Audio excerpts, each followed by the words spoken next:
Bramwell Voss didn't knock. He pushed open the door of the Whitlock trading post like a man who had never once been told no. And he hadn't. Not by weather, not by banks, not by the kind of men who built Stonehaven with their hands and their silence. He walked in wearing a coat that cost more than most families spent in a year, and he set a velvet box on the counter in front of Mara Whitlock without a word of greeting. Then he smiled the smile of a man who considered the conversation already finished. "I've decided," Voss said quietly, "that you've waited long enough." Mara looked at the box, she looked at him, and every person standing in that store held their breath, because everyone in Stonehaven knew what was inside it. Everyone also knew what Mara Whitlock had been quietly protecting for years, a love she had never once been asked to give. If you've ever waited for someone who didn't know you were waiting, stay with me. This story is for you. Before we go further, if you're new here, please consider subscribing to this channel and turning on notifications so you never miss a story like this one. And after you've watched, leave a comment with your city or country. I read every single one, and I love seeing how far these stories travel. Hit that like button too. It means more than you know. Now let's get into this. Mara Whitlock had been 22 years old the first time she noticed Silas Rourke in a way that changed something permanent inside her.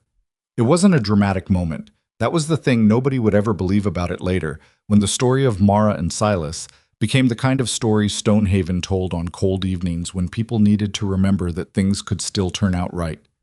There was no lightning, no music, no moment where the world arranged itself into something beautiful and obvious.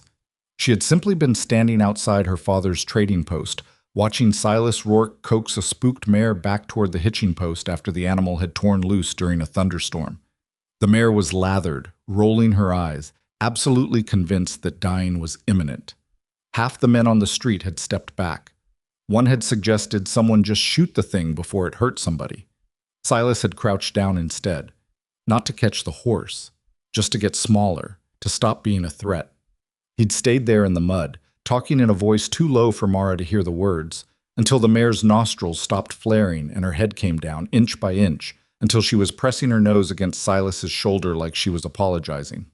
He stood up slowly, took the reins without drama, led her back to the post. Then he glanced over and caught Mara staring. He looked almost embarrassed, like he'd been caught doing something private. "Sorry for the commotion," he said. "She's not hurt," Mara said. It wasn't what she meant to say. "No," he agreed. "She was just scared." He touched the brim of his hat and walked the horse toward his stable. Mara stood there for another minute longer than she needed to. That was 5 years before Bramwell Voss arrived in Stonehaven. 5 years during which Mara had learned exactly who Silas Rourke was and exactly who he wasn't, and had made a choice so quiet and so stubborn that nobody around her fully understood it, not even the man she'd made it for. The Whitlock trading post sat at the center of Stonehaven's main street, which made it the center of everything, because Stonehaven was exactly the kind of town where nothing happened without someone at the trading post eventually knowing about it. Mara's father, Edmund Whitlock, had built the post from raw timber 20 years ago, and he had built Mara to run it. She could read a contract, assess a horse, calculate freight rates in her head, and tell within 30 seconds of a conversation whether a man was honest or performing honesty. That last skill was the one most people forgot she had. It was also the one that had kept her from saying yes to any of the 7 men who had formally asked for her hand between her 20th and 26th birthdays. 7 men. Her father had stopped counting after 4, then started again because the number became remarkable enough to mention at dinners. The proposals had come from solid men, a cattle broker from Billings, a banker's son with land and prospects, a widower with 3 well-behaved children and genuine kindness in his eyes. Each of them had offered her something real. Mara had thanked every one of them and declined. Her mother had died when Mara was 15, which meant she'd had no one to ask why. Her father asked once, carefully, and she'd given him an answer that was true, but incomplete. "I'm not ready." What she meant was, "I'm waiting." What she didn't say, because saying it would have made it real in a way she wasn't certain she could survive if it never came back to her. "I'm waiting for Silas Rourke to wake up." The problem with Silas Rourke was that he was not a man who thought himself worth waking up for. She understood him better than he knew. That was probably the cruelest part. Silas's father had died when Silas was 19, leaving behind the stable, a modest piece of land on the eastern edge of Stonehaven, and a debt that had taken Silas 4 years to clear. Those 4 years had done something to him, not broken him. Silas Rourke was not a man who broke, but they had settled into him like weather settles into old wood, warping certain beams so slowly that you didn't notice the lean until one day the door stopped closing right. He had emerged from those 4 years certain of a few things: that he could survive almost anything, that he was better at caring for animals than navigating people, that he had no right to ask for more than what he'd earned, and that what he'd earned was enough to live on, but not enough to offer. He was wrong about all of it. But conviction has a way of making itself invisible, especially when it lives inside a man who's otherwise reasonable. Mara had watched him for 5 years with the patience of someone who understood that some truths take a long time to reach people. She watched him repair the Hendersons' wagon without being asked and without sending a bill. She watched him let the Calder family winter 2 of their horses in his stable for free when their own barn collapsed. She watched him talk a grieving boy out of a tree after the boy's dog died, sitting up there for an hour in the cold because nobody else had known what to do. She watched him look at her sometimes, across the street, across a room, across the counter of the trading post when he came in for supplies. She watched him decide every single time that what he saw wasn't what he thought he saw. That was the thing about Silas. He wasn't blind. I was just absolutely convinced that the good things he noticed were accidents. Orrin Pike noticed too, which was useful because Orrin was constitutionally incapable of keeping his observations to himself for longer than 48 hours. Orrin ran the livery operation 2 blocks from Silas's stable, which meant they were technically competitors and actually best friends, the way men sometimes are when they've pulled each other out of too many bad situations to bother pretending otherwise. Orrin was 2 years older, considerably less careful, and had been married to the same woman for a decade in the cheerfully chaotic way of people who found each other's worst qualities entertaining. "You know she turned down the Billings man," Orrin mentioned one afternoon, while they were repairing a section of fence between their properties. "I heard," Silas said. "That's 5 now, maybe 6. I wasn't counting." "Liar." Orrin drove a nail without looking up. "You know the number because you checked. Same reason you know when her father went to Helena last month. Same reason you suddenly needed fence supplies, the exact same Tuesday she walks her horses past this road." Silas set down his hammer. "Are you done?" "I'm pointing something out." "You're poking at something that doesn't need to be poked." Orrin finally looked at him. "Silas, she's not turning men down because she hasn't found the right one. She's turning them down because she already knows who the right one is, and she's waiting for him to figure it out." The silence that followed was the kind that meant something had landed, but Silas picked up his hammer. "Woman like Mara deserves a man who can give her more than a leaky stable and a prayer." Orrin stared at him for a long time. "That," he said finally, "is the most cowardly thing I've ever heard come out of your mouth, and I was there when you ran from that bull in '88. Silas didn't answer. He told himself he was being realistic. He told himself that caring about someone meant wanting what was best for them, not what was best for yourself. He told himself that stepping back was a form of love. He was half right. He was also hiding behind it in a way that would cost him more than he'd yet calculated. Bramwell Voss arrived in Stonehaven on a Wednesday in late September, which was the kind of timing that felt, in retrospect, like the weather had sent advance notice. The sky had been turning for a week.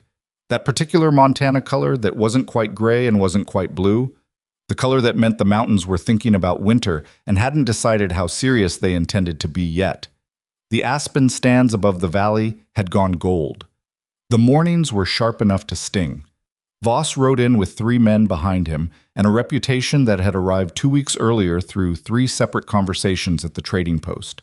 He owned land to the north and east, enormous tracts of it, the kind of acreage that stopped feeling like property and started feeling like geography. He'd bought out 2 smaller ranches the previous year. He was moving his operations center of gravity toward Stonehaven, which meant he needed access to supply routes, to the trading post network, and as it happened, to a wife. He'd been a widower for 4 years. People said his first wife had been quiet and manageable. People said this the way they said it when they meant something unflattering. Mara heard all of this in the first 48 hours. She filed it behind her counter where she filed everything, not forgotten, not acted on, just known. She met Voss formally at the autumn market, 3 days after his arrival. He was not what she'd expected, which she acknowledged to herself was a point in his favor and probably an intentional one. He was not loud. He was not the kind of wealthy man who performed his wealth for rooms full of people. He spoke to Edmund Whitlock with genuine interest about supply chain logistics, a topic most men used as polite noise, and he demonstrated in the first conversation that he had done actual research on the post's operation. "You run a tight route," he said to Mara, directly, which was slightly unusual for the era, and she noted that too. "I'd have expected a post this size to carry more dead stock." "We don't carry what we can't move," Mara said. "Who decides what moves?" "I do."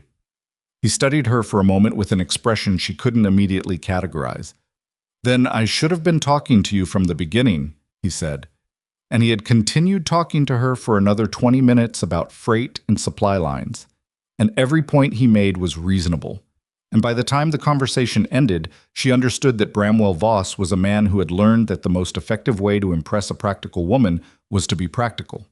The gifts came later. Expensive things from Helena, a set of leather-bound account books, a bolt of fabric that cost more than most women in Stonehaven saw in a season. He brought her father a supply agreement that was genuinely fair, the kind of arrangement that Edmund studied for 3 days and couldn't find fault with. He was present at town events without being intrusive. He was useful without being showy about it. And through all of it, Mara watched him the way she watched everyone, and noted what she saw. He was intelligent, he was capable, he was strategic. She did not find, in any of these observations, the specific thing she was looking for. Silas heard about Voss's interest the way he heard about most things, not because he sought out information, but because in Stonehaven, information found you whether you wanted it or not. He heard it from Orrin first, delivered with all the subtlety of a fence post to the back of the head. "Voss is courting Mara." Silas was checking a horse's shoe at the time. He didn't look up immediately. "Half the county's tried courting Mara. Half the county doesn't own what Voss owns." Orrin paused. "He's serious, Silas. I've watched the man. He's not doing this the way the others did it. He's doing it the way he does his land deals. Patient, systematic. He's going to get to yes." Silas finally looked up. The horse shifted. He settled her with a word. "Then maybe that's good," he said. "She'd have everything she needs." Orrin made a noise that couldn't quite be called a word. "You know what your problem is?" Orrin said. "You've convinced yourself that standing aside is noble, like you're doing her a favor. I'm being honest about what I have to offer. You're being a coward about what you are to her. Those are different things." Orrin took his hat off and pushed his hand through his hair. "I've watched that woman for 5 years, same as you. She doesn't look at Voss the way she looks at you. And before you say that doesn't matter, it does. It's the only thing that matters." Silas was quiet for a long time. "She deserves someone who can take care of her properly." "She can take care of herself," Orrin said. "What she can't do is make you see what's right in front of you, and neither can I, apparently." He walked away. Silas stood there in the stable, in the smell of hay and horses that had been his whole life, and turned the thoughts over in a way he never let himself do when anyone could see him doing it. He thought about the way Mara had looked at him across the counter last Tuesday when he came in for feed. The way she always seemed to know exactly what he needed without him finding the right words for it. The way she'd asked him once, quietly, while he was loading supplies, how he was really doing. And he'd made the mistake of actually telling her, and she hadn't looked uncomfortable or looked away. She'd just listened, and when he finished, she said, "That sounds hard. I'm sorry," and meant every word. He thought about all of it. Then he put it back in the place where he kept things he'd decided he didn't deserve and went back to work. He told himself, if she chooses Voss, she'll be happy. That's enough. He told himself this with the practiced conviction of a man who knew it was a lie and had decided to live in it anyway. The mountains outside the stable window were beginning to show snow on their upper peaks. Somewhere in town, Mara Whitlock was standing behind her counter, turning down whatever Voss had brought her today. For now. Silas didn't let himself think about what for now meant. He didn't let himself think about the fact that for now had an ending somewhere ahead of them, coming through the season like the snow. He went to work. He was still telling himself lies when October arrived. October arrived the way it always did in Stonehaven, not gently, not with any of the romantic softness that people who had never lived in Montana like to imagine when they thought about autumn in the mountains. It arrived with attitude, the kind of cold that didn't settle in gradually but dropped overnight, so that you went to sleep in one season and woke up in something harder.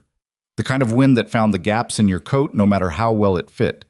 The aspens had gone from gold to bare in less than a week, and the peaks above the valley were white past the tree line, and everyone in town who had lived there long enough was doing the quiet mental arithmetic of winter preparation, feed stores, firewood, medicine, routes. Mara was doing that arithmetic at the trading post counter when Voss came in that first Tuesday of October. He didn't bring a gift this time. That was a change she noticed immediately, and she understood it as a strategic adjustment. He had been reading her, cataloging her reactions, and he had correctly identified that the gifts made her polite in the way that people are polite when they're being managed. So he came in empty-handed, and he sat down on the stool across from her counter the way a man sits down when he intends to stay a while, and he said, "I want to talk to you honestly." Mara set down her pencil. "All right." "I'm not a man who wastes time," Voss said. "I think you know that about me by now." "I do." "I also think you're not a woman who wants to be talked around something." He leaned forward slightly, his forearms on the counter, and he had the kind of eyes that looked at you like they were calculating and meaning it at the same time. "So I'll say it plainly. I'd like to court you with intention, not socially, not as a business arrangement, though I think you and I both understand that the arrangement would be good for both parties. I mean, personally. With the intention of asking you to marry me when the time is right." The store was empty except for the two of them.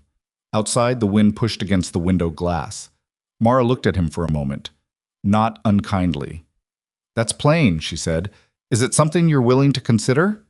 She didn't answer immediately, which was its own kind of answer, and Voss was smart enough to sit with it rather than fill the silence. "I'm not opposed to talking with you," she said finally. "I want to be honest about that being different from what you're describing." Something moved behind his eyes.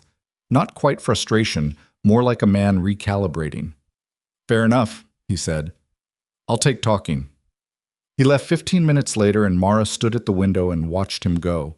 And she felt something she didn't entirely want to feel, which was the particular discomfort of being seen clearly by someone you weren't sure you wanted seeing you. Voss was perceptive. She had hoped he wouldn't be. She picked up her pencil and went back to the ledger and didn't let herself look toward the east end of the street where Silas Rourke's stable stood. She had been not looking in that direction for 5 years. Word traveled the way it always did, which was faster than anyone intended, and with minor distortions at every telling. By Thursday, half of Stonehaven understood that Voss was officially pursuing Mara Whitlock. By Friday, the half had become everyone, and the editorial commentary that accompanied the information ranged from enthusiastic approval to the quiet, slightly wistful observation from older women who had known Mara since she was young that she had always seemed to be waiting for something else. Nobody said what or who, but some of them looked toward the eastern stable when they said it.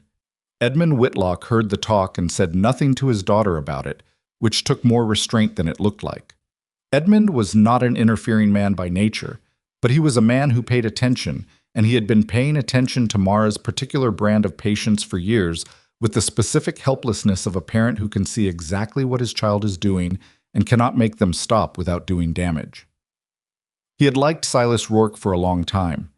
He liked him the way you like a man who does the right thing when nobody is looking, which Edmund considered to be the only reliable test of character. He also understood, with the tired clarity of someone who had watched this story develop at close range, that liking Silas and being able to do anything useful about the situation were completely separate things. So he said nothing. He watched Voss come into his store and talk to his daughter with the careful attention of a man who had done his research. He watched Mara respond with the courteous reserve she gave to everyone she was still figuring out. He watched his daughter and thought about her mother, who had been similarly careful, similarly stubborn, and who had taken her own sweet time arriving at the right decision, though at least, Edmund reflected, the right decision in her case had shown up with slightly more initiative than Silas Rourke currently seemed capable of. He was thinking about this on Friday evening when Silas came in for supplies. Silas moved through the store the way he always did, efficiently, without browsing, picking up exactly what he'd come for. He set his items on the counter. Edmund rang them up. There was a normal silence between them, the kind that men who respect each other are comfortable inhabiting. Then Edmund said, without particular emphasis, Voss was in Tuesday. Silas's hands paused on the items for just a half second. Then he continued, I heard. Mara seems to be thinking it over, Edmund said. Still no particular emphasis. Just an old man reporting facts. Silas looked at him. Edmund looked back with the neutral expression of a man waiting. That's her business, Silas said.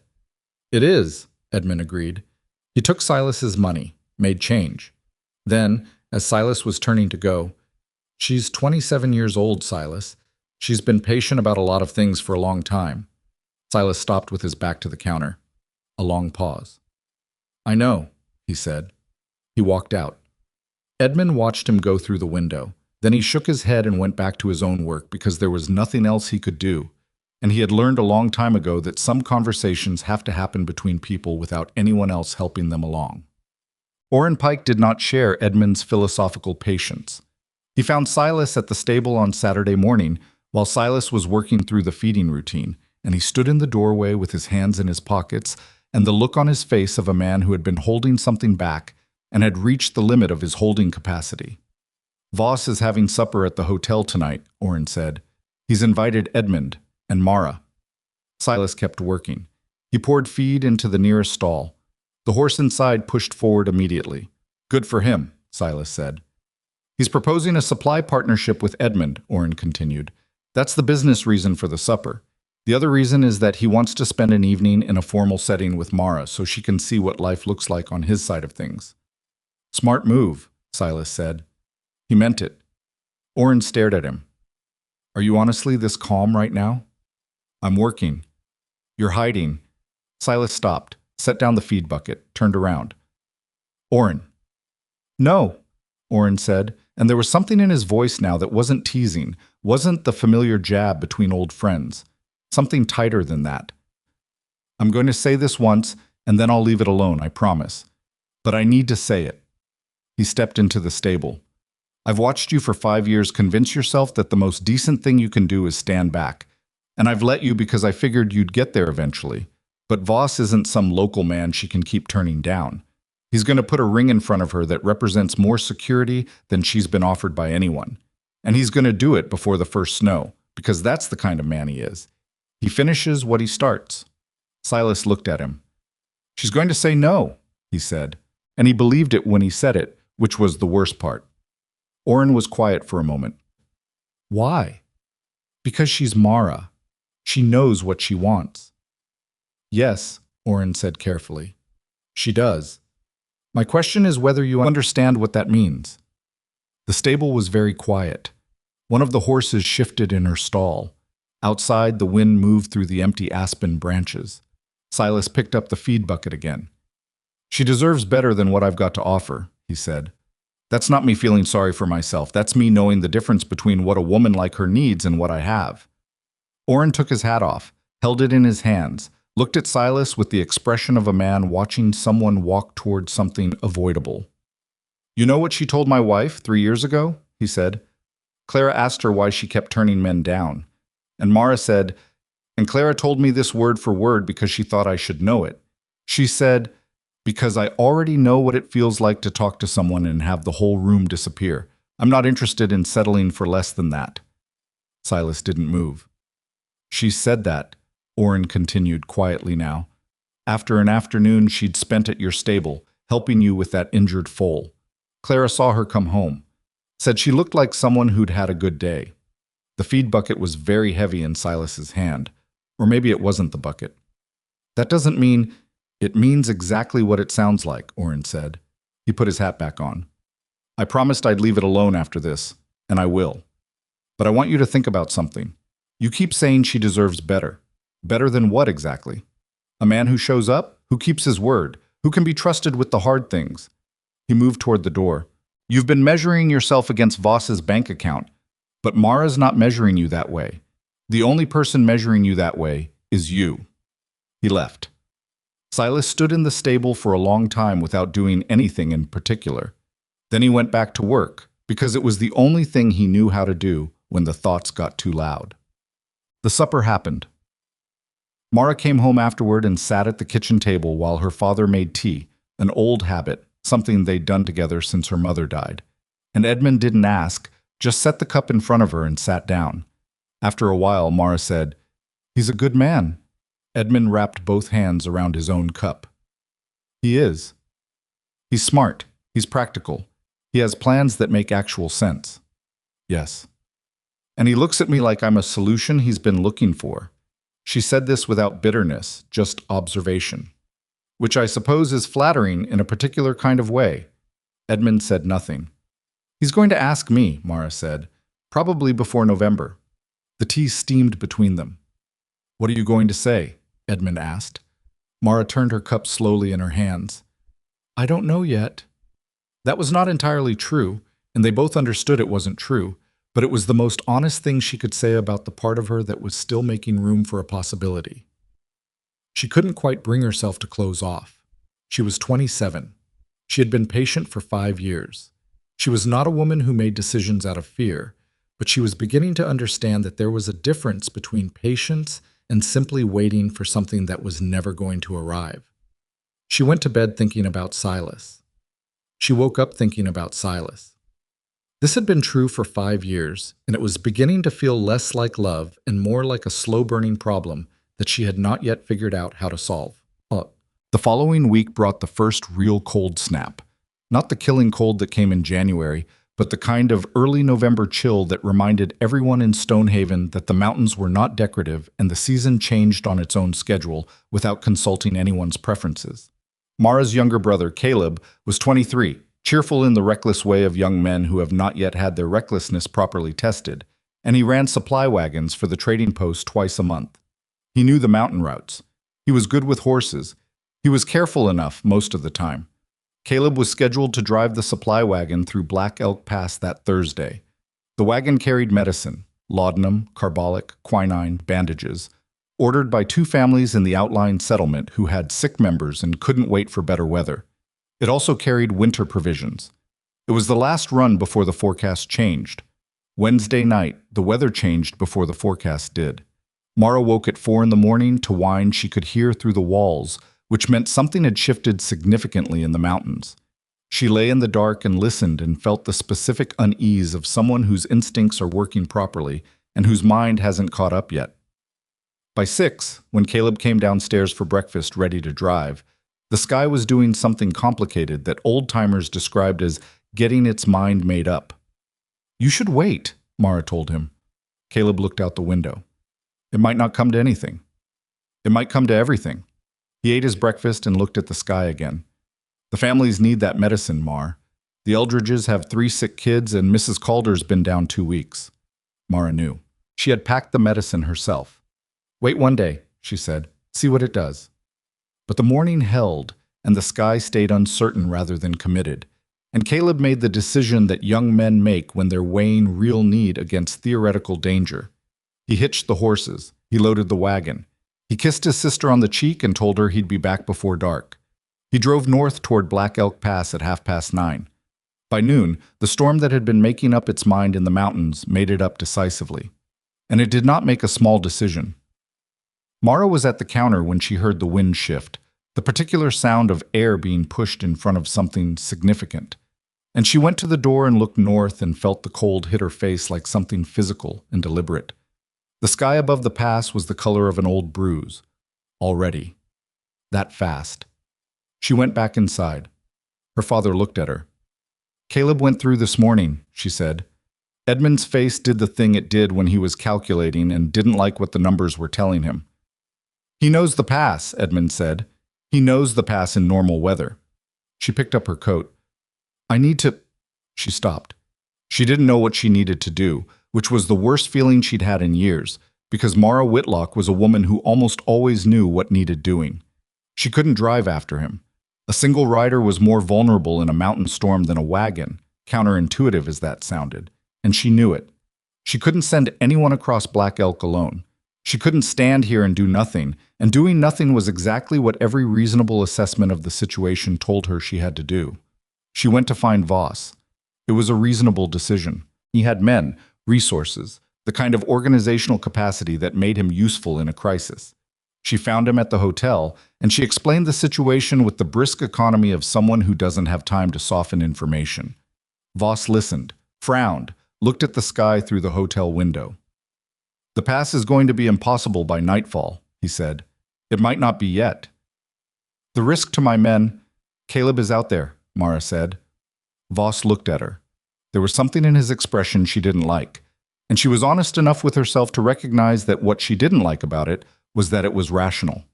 He was doing a rational calculation, and the calculation was correct, and she hated that it was correct. "A search party into Black Elk in these conditions would put more people at risk," he said. "The sensible thing is to wait until it breaks and then send riders at first light." He was not wrong. She knew he was not wrong. "Caleb could be hurt," she said. "If he's hurt, he's found shelter," Voss said. "He knows the pass. He's not a fool. Sending more men into that storm doesn't help him. It just creates more problems." Mara looked at him for a moment longer than she needed to. Something was completing itself in her mind. Some final arithmetic she had been working on for weeks without naming it. She thanked him. Walked out. She didn't go home. She walked east, the wind pulling at her coat, down the main street to the far end of town, where the stable sat with its lights already on because Silas Rourke started early and finished late every single day of his life. And she pushed open the door and found him exactly where she expected to find him, doing the afternoon feeding a few hours early because he had already read the weather. He looked up when she came in. He read her face immediately, which was the thing about Silas. He was not always fast with words, but he was fast with people, at least the ones he paid attention to. And he paid attention to Mara with a completeness he'd never examined too carefully, because examining it led places. "What happened?" he said. Not a question. "Caleb went through the pass this morning," she said it flat. Facts first. The storm came up faster than the forecast. He had the medicine wagon, the Eldridge order, and the Calder supplies. He should have been back 2 hours ago. Silas was already moving, not rushing, not panicking. The specific, purposeful movement of a man whose body had already decided while his mind was still receiving information. He set down the feed. He went to the wall where his gear hung. "Voss said the pass is impossible," Mara said. Silas took his heavy coat from the hook. "Voss doesn't know Black Elk the way I know it. There's a storm coming in." "I know." He was already pulling on the coat, checking the buckles. Mara watched him. Her throat was doing something it rarely did. "You could die out there, Silas." He paused. He turned and looked at her with the direct, uncomplicated steadiness that was so particularly his. The thing she had loved about him since the moment he crouched down in the mud in front of a frightened horse rather than forcing the issue. "Then I'll make sure I don't," he said. It was such a Silas answer, not bravado, not reassurance, just a statement of intent from a man who had already decided what mattered. He finished saddling his horse. He packed his saddlebags with the efficiency of someone who'd handled mountain emergencies before. Rope, matches, a thin bedroll, provisions for 2 days. Because if it took more than 2 days, there were larger problems than provisions could solve. Mara stood at the stable door and watched him. There was something she wanted to say and approximately 10 years' worth of reasons she'd been not saying it. "Be careful," was what came out. Silas swung up into the saddle. He looked down at her, and for a moment she saw something in his face that he usually kept better hidden. Not just concern, not just the determination to do what needed doing. Something else. Something more personal than that. "Look after your father," he said. "I'll have Caleb back before this gets worse." He turned the horse and rode north into the wind. Mara stood in the stable doorway and watched him until she couldn't see him anymore. The cold was significant. She barely noticed it. What happened in the next hour was the kind of small-town machinery that shows you who people actually are when something real is happening. Word spread. Voss had declined. Silas had gone. Those two facts traveled through Stonehaven together, and they were not the same story. 2 men offered to go after Silas. He had already too much of a head start. The pass was filling in. Orrin organized a watch instead, a rotation of men who would stay ready at the northern edge of town, horses saddled, waiting for either Silas or news. Voss heard about Orrin's watch and came out to speak to the men himself. He brought whiskey, good quality, intended to communicate solidarity. He stood with them for 20 minutes. He said the right things. He was competent in the way of a man who understood the optics of a situation. Mara was there. She accepted the tin cup Voss offered her. She stood with her eyes on the pass road, and she was aware of Voss beside her, and she felt the specific loneliness of standing next to someone who was doing everything right and feeling nothing warmer than appreciation. The storm came down fully by mid-afternoon. Black Elk Pass disappeared into white. The wind was no longer wind. It was a condition, like altitude, something you moved through rather than something that moved past you. The temperature dropped 15 degrees in 2 hours, which the older men at the watch said they hadn't seen happen that fast since the winter of '86. They waited. Mara didn't go inside. She stayed at the northern edge of town with her coat wrapped around her and her hands around a tin cup that had long since gone cold. And she watched the white wall where the pass road used to be visible. And she thought about two different things without being able to separate them. She thought about Caleb, 23 years old, with his easy smile and his too much confidence, and the way he still sometimes ate standing up because sitting down felt too slow. And she thought about Silas Rourke riding into a storm because she'd walked into his stable with bad news and he hadn't spent a single second calculating the cost to himself. Voss came to stand beside her at some point in the late afternoon. "You should go inside," he said. "You being cold out here doesn't help him." "I know," she said. She didn't move. He stood with her for a while in silence. Then, "He's a capable man, Silas. He knows those routes." "Yes." "I want you to know—" Voss stopped, started again. "I want you to know that my decision earlier wasn't indifference. It was a practical assessment of risk. My men—" "I know," Mara said, quietly, without anger. "You made a reasonable decision." Something in the way she said it, the particular flatness, the lack of the censure he'd expected, seemed to unsettle Voss more than anger would have. "Mara, I'm not angry with you, Bramwell." She turned to look at him directly for a moment. "I mean that. You were right, logically. Sending men into that pass probably would have made things worse. You assessed the situation correctly. Then, being right about the logic isn't the same as being the man who goes anyway," she said. Not to wound him, just because it was true, and she was a woman who told the truth even when it cost her something. That's not a criticism. Those are just two different kinds of men.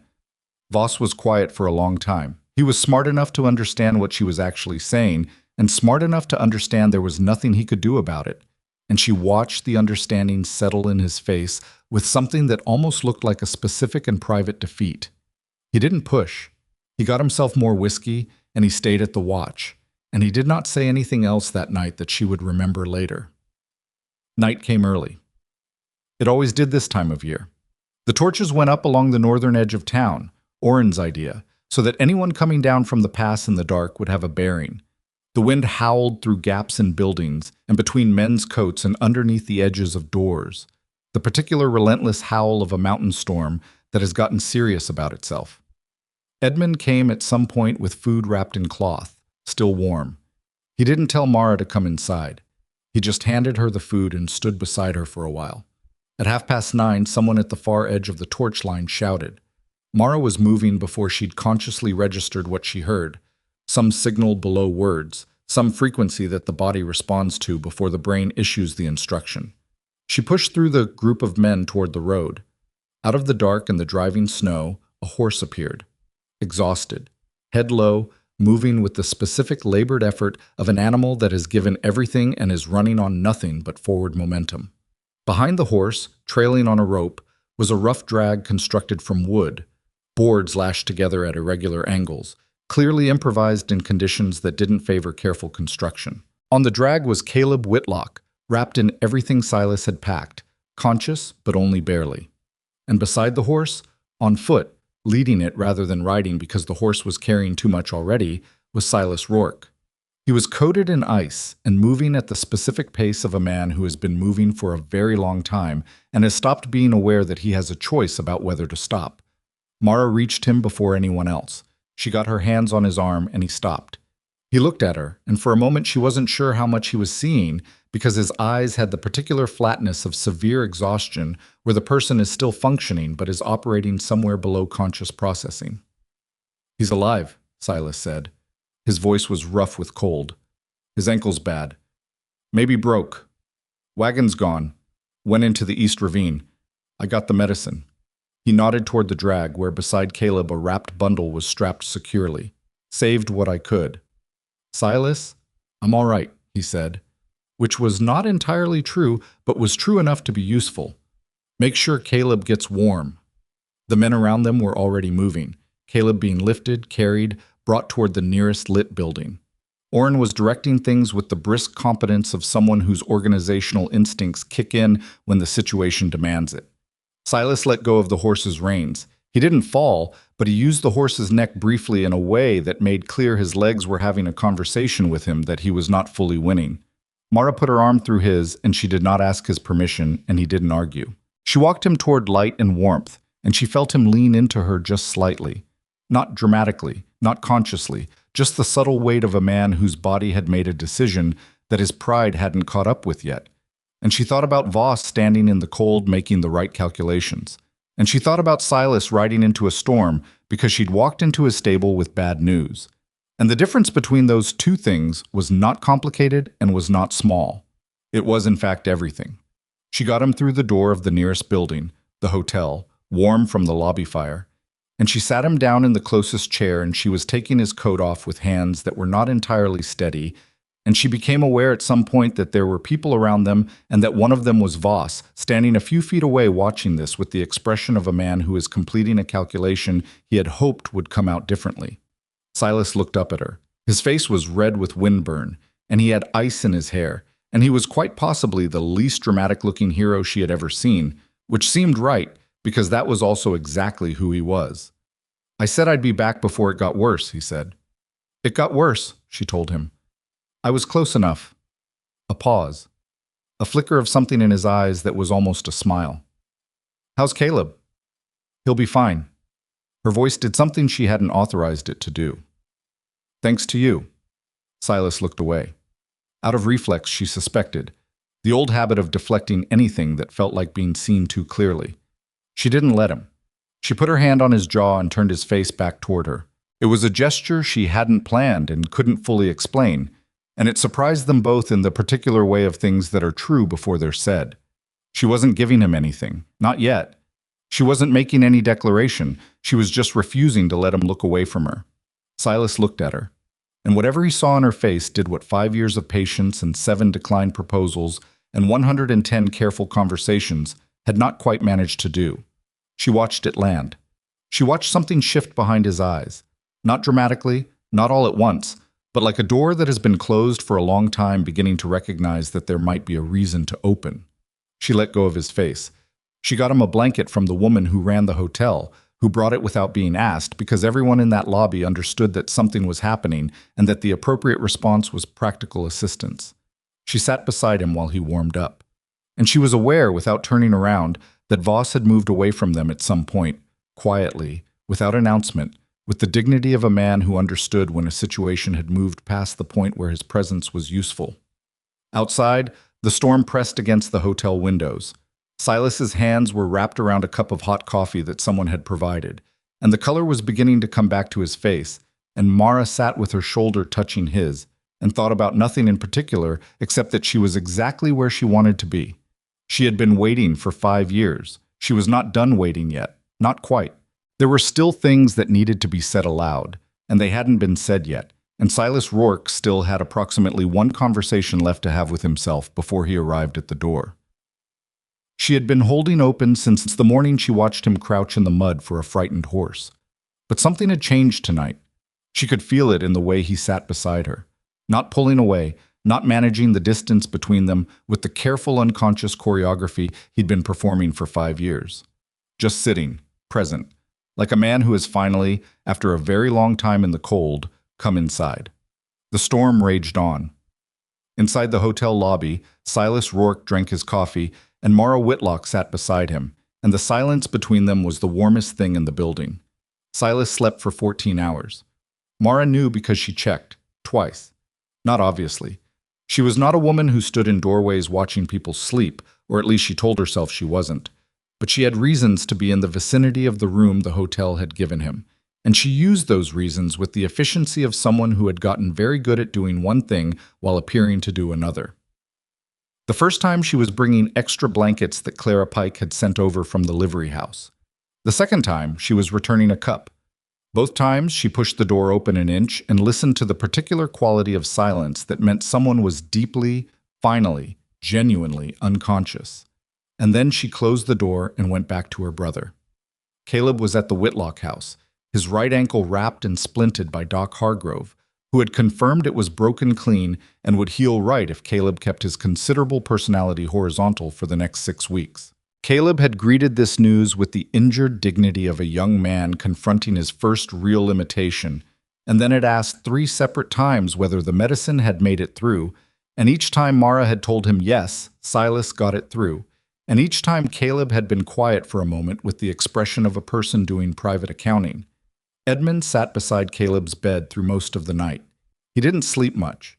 He was 61 years old and had buried a wife and outlasted 2 brutal winters and raised 2 children on his own, and he understood that there were moments when your job was simply to be present and not make it about yourself. Mara came in at some point close to dawn and sat in the chair across from her father, and they looked at each other over Caleb's sleeping form, the way families do when something has been close and is over. Silas brought him back, Edmund said. He did. Edmund looked at his hands. That's a considerable thing. Yes. Another silence. Edmund was better at silence than most people Mara knew.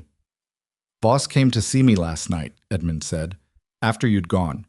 He wanted me to know he thought his earlier decision was the right one strategically, and that he respects what Silas did, but that he stands by his reasoning. Mara considered this. He's not wrong about his reasoning. I know. Edmund looked up. What do you think that means? Mara looked at her brother's sleeping face. The familiar jaw, the ridiculous length of his eyelashes, the slight furrow between his brows that meant he was dreaming about something complicated. I think it means he's a certain kind of man, she said. A good kind. A useful kind. The kind of man you want running something important. She paused. Just not the kind I want to come home to. Edmund nodded once. That was all. He didn't editorialize, which was one of the many reasons Mara respected him. She went home and slept for 4 hours, and woke up with the specific alertness of someone whose body has decided that 4 hours is apparently sufficient and is not interested in negotiating. By mid-morning, the storm had blown itself out. This was the thing about mountain weather. It came fast and hard, and then it was done. And the world it left behind was clean and cold and very quiet, the kind of quiet that felt like the landscape was still catching its breath.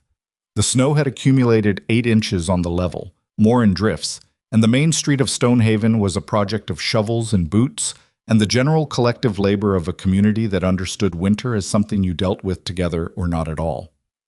Silas woke up alone in the hotel room with the sensation of having been physically disassembled and imperfectly reconstructed. His hands were stiff. His shoulders had opinions about last night that they were prepared to share at length.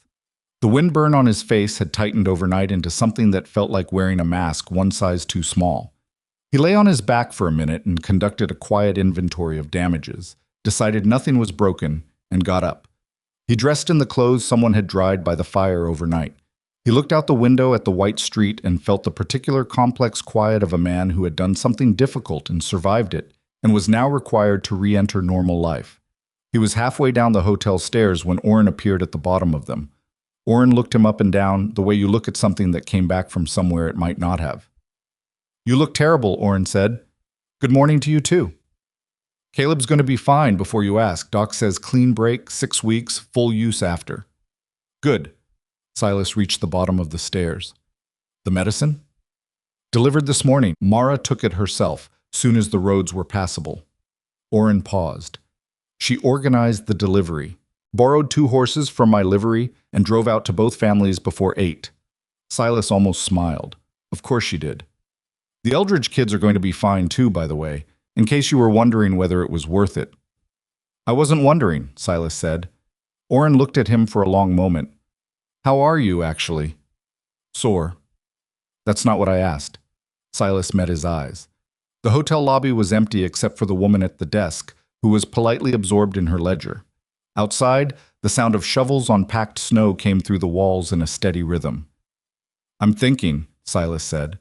Oren's expression shifted into something careful and attentive. About? Things I've been not thinking about for a while. He moved toward the door. Don't make a thing of it, Oren. I'm not making a thing of anything. Oren followed him outside. The cold hit both of them cleanly. I'm just noting that for the first time in 5 years, you said that without immediately following it with a reason why you shouldn't be thinking about it. Silas stopped on the hotel steps. He looked at the street. People moving, shoveling, nodding to each other. Ordinary morning after the storm life. Down the street he could see the trading post, its door open, which meant Edmund was in early. Last night, Silas said slowly, when I came down from the pass, she was the first one to reach me. I know, I saw. She turned my face back toward her. He said this like he was reporting something he was still processing. When I went to look away, she just did that. Oren said nothing. This was unusual enough that Silas noticed it. What does that mean? Silas asked. Oren stared at him. Are you genuinely asking me that question? I'm asking you what someone does with that information. What someone does, Oren said carefully, is stop pretending he doesn't know what it means and do something about it before Voss does. He pulled his coat tighter. That's what someone does. Silas looked down the street again. She deserves to be asked properly, he said. Not on the morning after a storm when I look like something a horse dragged in. That's fair. And I need to think about what I'm actually offering her, not just show up and say words. Actually think about what I have, and whether it's enough, and what I want to do with it. Also fair. Oren paused. But Silas, don't think so long that Voss gets there first, because he's going to try again. I know that man. Last night set him back, but it didn't stop him. Silas squared his shoulders. I know. He walked toward his stable. He needed to check on his horses, and he needed to think, and both of those things were better done in a place where nobody was going to observe his face while he was doing them. Oh. Mara returned from the outlying deliveries by mid-afternoon. She had driven hard and fast, the way she did everything when there was a reason to do it fast. And the families had been grateful in the particular deep way of people who have been frightened and are now relieved. The kind of gratitude that doesn't have many words but occupies a lot of space in a room. Mrs. Eldridge had held Mara's hands for a long moment at the door and not let go. Tell that man, Mrs. Eldridge said. Whatever his name is. Tell him what he did mattered. I'll tell him, Mara said. She drove back thinking about how she would say it and whether saying it would open a door she had been managing very carefully for years. She found Silas at the stable in the afternoon, which was not a surprise because Silas was almost always at the stable in the afternoon. What was a surprise was that he was sitting down, on the bench inside the main door, his elbows on his knees, not doing anything in particular. Silas in stillness was unusual enough to register. He looked up when she came in. She came in and stood a few feet from him and said, Mrs. Eldridge wanted me to thank you. How are the kids? Better. Medicine got there in time. She paused. You saved them. You know that. He looked at his hands. Caleb did the work of not dying. I just got him back. Stop doing that, Mara said. He looked up. Doing what? Taking credit away from yourself before anyone else can give it to you. She said it without heat, but she said it clearly. The way she said things that needed to be said regardless of whether they were comfortable. You rode into a mountain storm because I walked in here with bad news. You came back with my brother alive and the medicine intact. That is what happened. You don't need to make it smaller. Silas was quiet for a moment. You went to Voss first, he said. It wasn't an accusation, just a fact he was setting down between them to see how she'd handle it. I did, she said. He has men and resources.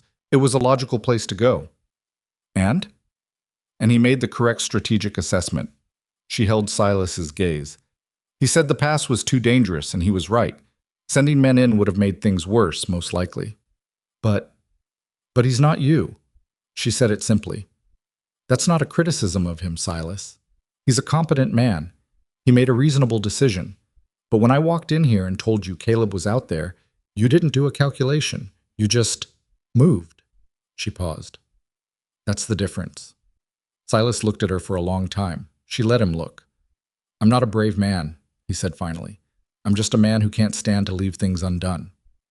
I know, she said. That's not a flaw. Another silence, but this one felt different from the ones before it. Less like avoidance and more like two people standing at an edge looking at the same view. "Mara," Silas said. "Silas." He opened his mouth, closed it. Something moved behind his eyes, the familiar retreat, the old pullback toward the safe ground of saying nothing. Then Voss appeared in the stable doorway.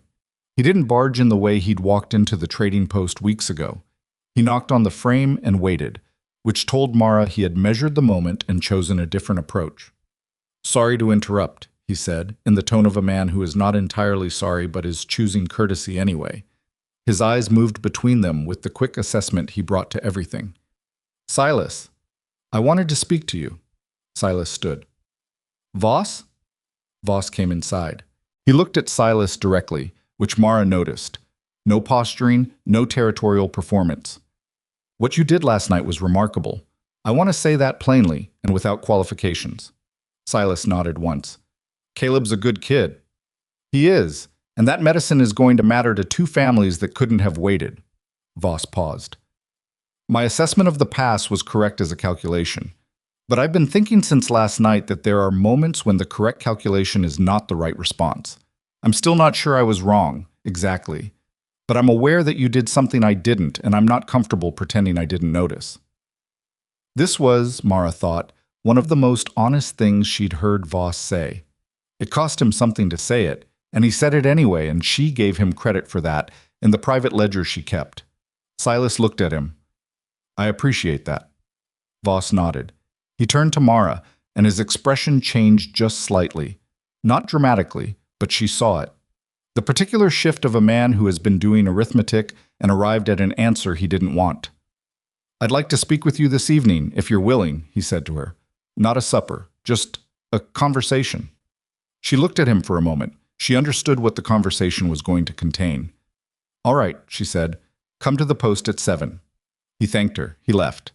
He walked out of the stable without looking back, which was either confidence or dignity, and she wasn't sure there was much difference between them. The stable was quiet again. Silas had not sat back down. "He's going to propose," Silas said. Not a question. "I think so." A pause that stretched itself out thin. "Mara—" He stopped. Then, with the particular forced steadiness of a man who has decided to say something before he can stop himself. "You should know that—" He stopped again. She waited. He looked at the floor, then at her. "I'm working up to something. Give me a day." Her heart did something complicated. "A day. I need to think about what I want to say. I don't want to say it wrong." "Silas?" She took a breath. "Voss comes tonight." "I know." His jaw tightened. "Give me tonight." She searched his face. What she found there was something she had glimpsed before, but never quite this clearly. The want of it, behind all the restraint, behind the years of careful, measured distance. It was there. It had always been there. She had known it was there. But there was a difference between knowing something is behind a wall and watching someone start to take the wall apart with their hands. "Tonight," she said. He nodded. She walked out of the stable and across the street and into the trading post and stood at her counter for a full minute doing nothing at all, which was not something Mara Whitlock did. Voss arrived at 7 precisely. The trading post was closed. Edmund had gone to bed early, which Mara suspected was a diplomatic departure rather than actual tiredness, because her father's light was still on under his door when Voss arrived, and Edmund Whitlock fell asleep before 9 every night without exception. She let Voss in and they sat at the table in the back room where the family took meals, and she made coffee because it was cold and because having something to do with her hands was useful. Voss sat across from her and he did not produce the ring immediately. He talked first. This was the thing about Voss. He never led with the obvious move. He built toward it. He talked about Stonehaven, about what he saw in it, about the supply routes, and the potential, and the things he intended to build over the next decade. He talked about it well, because he understood it well, and she listened because she was genuinely interested in what a man like Voss saw when he looked at a place. Then he said, "I want to tell you something honestly." "All right."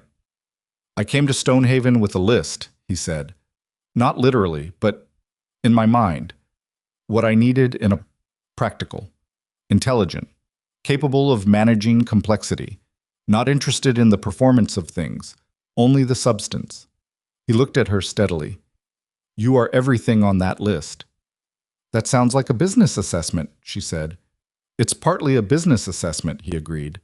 I'm not going to pretend it isn't, but it's not only that. He reached into his coat pocket and set the velvet box on the table.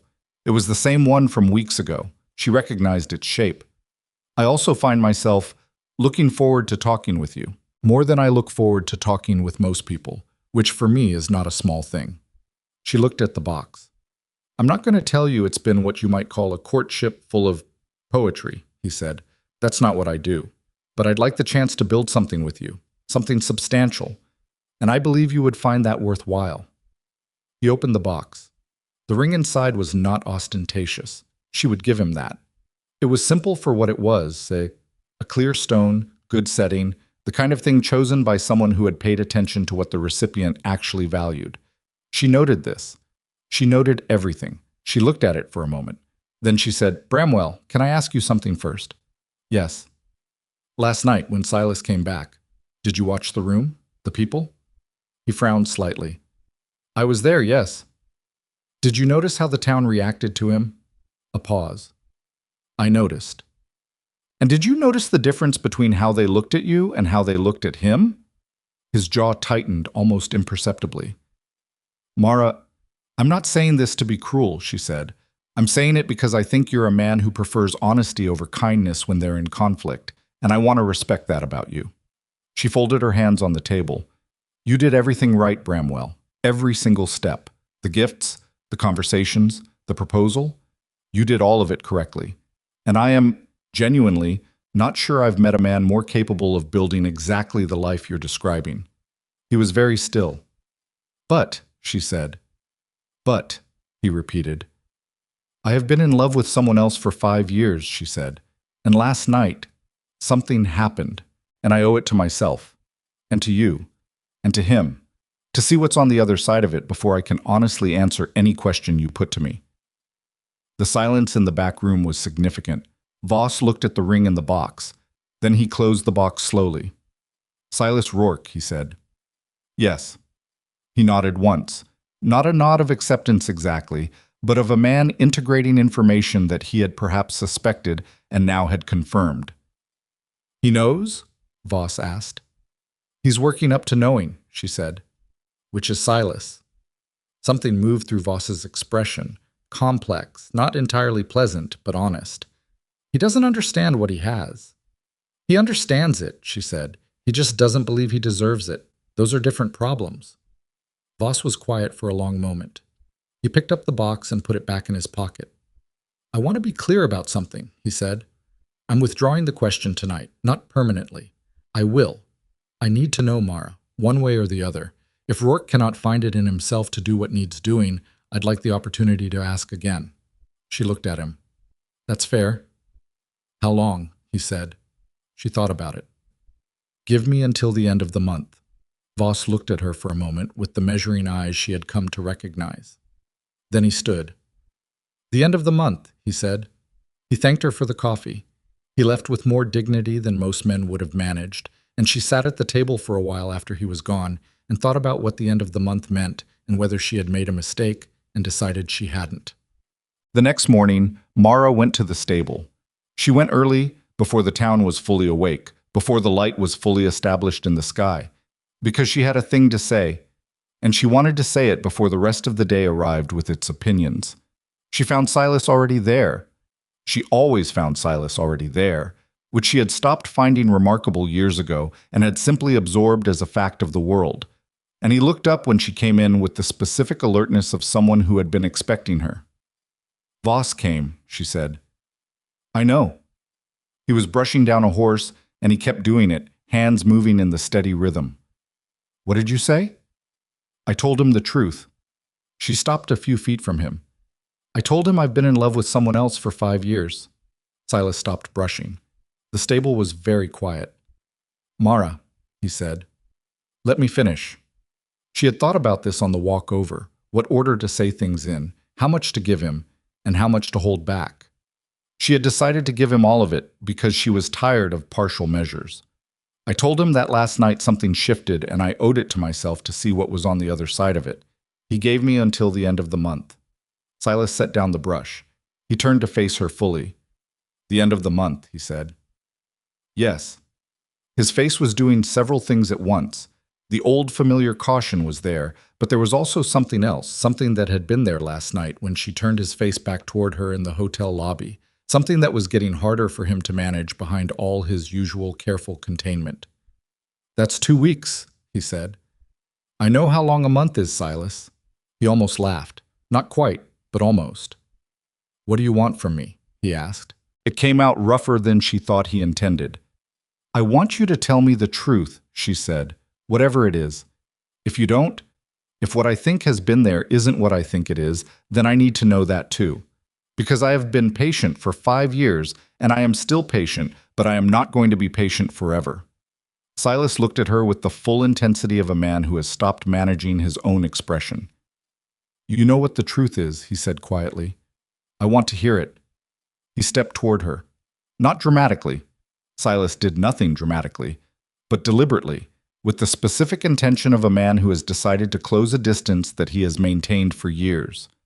I've been telling myself a story, he said, about how I wasn't enough for you, how a woman like you needed better than what I had to give. I've been telling it so long I started to believe it was humility, when really it was just... He stopped. Fear. It was just fear. She waited. I'm afraid right now, he said, standing here telling you this.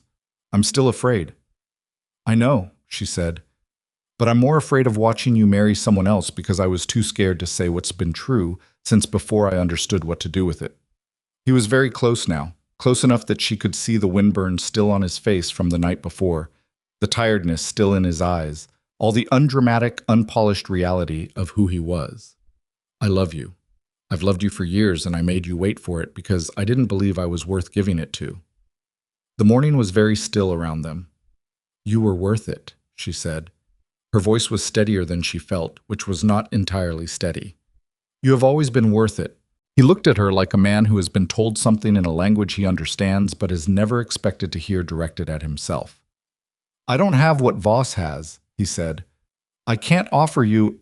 Stop, she said, not unkindly, but firmly. I didn't come here for a list of what you don't have. I've been looking at what you have for 5 years. I know exactly what it is. He was quiet. The question, she said, is whether you're done running from it. Silas Rourke had ridden into a mountain storm at night in sub-freezing temperatures and come back with a broken-ankled boy and a bundle of medicine strapped to a drag he'd built in the dark from a wrecked wagon. He had done it without being asked and without calculation and without any particular expectation of credit. What he was being asked to do right now, standing 6 inches from Mara Whitlock in the early morning of a quiet day, was harder than any of that. He knew it. She knew it. That was the particular truth of the thing. That some men could walk into storms and still couldn't walk into the thing they actually needed. No, he said finally. I'm done. She held his gaze for a moment to make sure she'd heard him correctly. She had. Something moved through her. Not relief. Relief was what you felt when something bad didn't happen. This was different. This was the feeling of a thing arriving that you had known was coming and had still, somehow, doubted. She took a breath. All right, she said. Then we'll figure out the rest. He looked at her with the expression of a man who is still slightly awed by his own good fortune and suspects it might still be revoked. I'm not a finished thing, he said. I've got more rough edges than... Silas. Yeah, I've been watching your rough edges for 5 years, she said. I came here for them. This time he did laugh. A short, genuine thing that changed his whole face. Outside, the morning was getting itself established. The light was coming up properly now, gray gold and clean, the kind of light that follows a storm when the air has been completely cleared of everything that was in it. The horses moved in their stalls. The town was waking up. Mara did not stay much longer. She had a trading post to open and a brother to check on and a business to run, because she was Mara Whitlock, and those things did not pause for personal revelations. She told Silas she'd see him at supper. Not a question. And he said yes and watched her go with the particular expression of a man who is still catching up to the fact that his life has just changed. But the change was not clean, and it was not simple, and both of them knew it.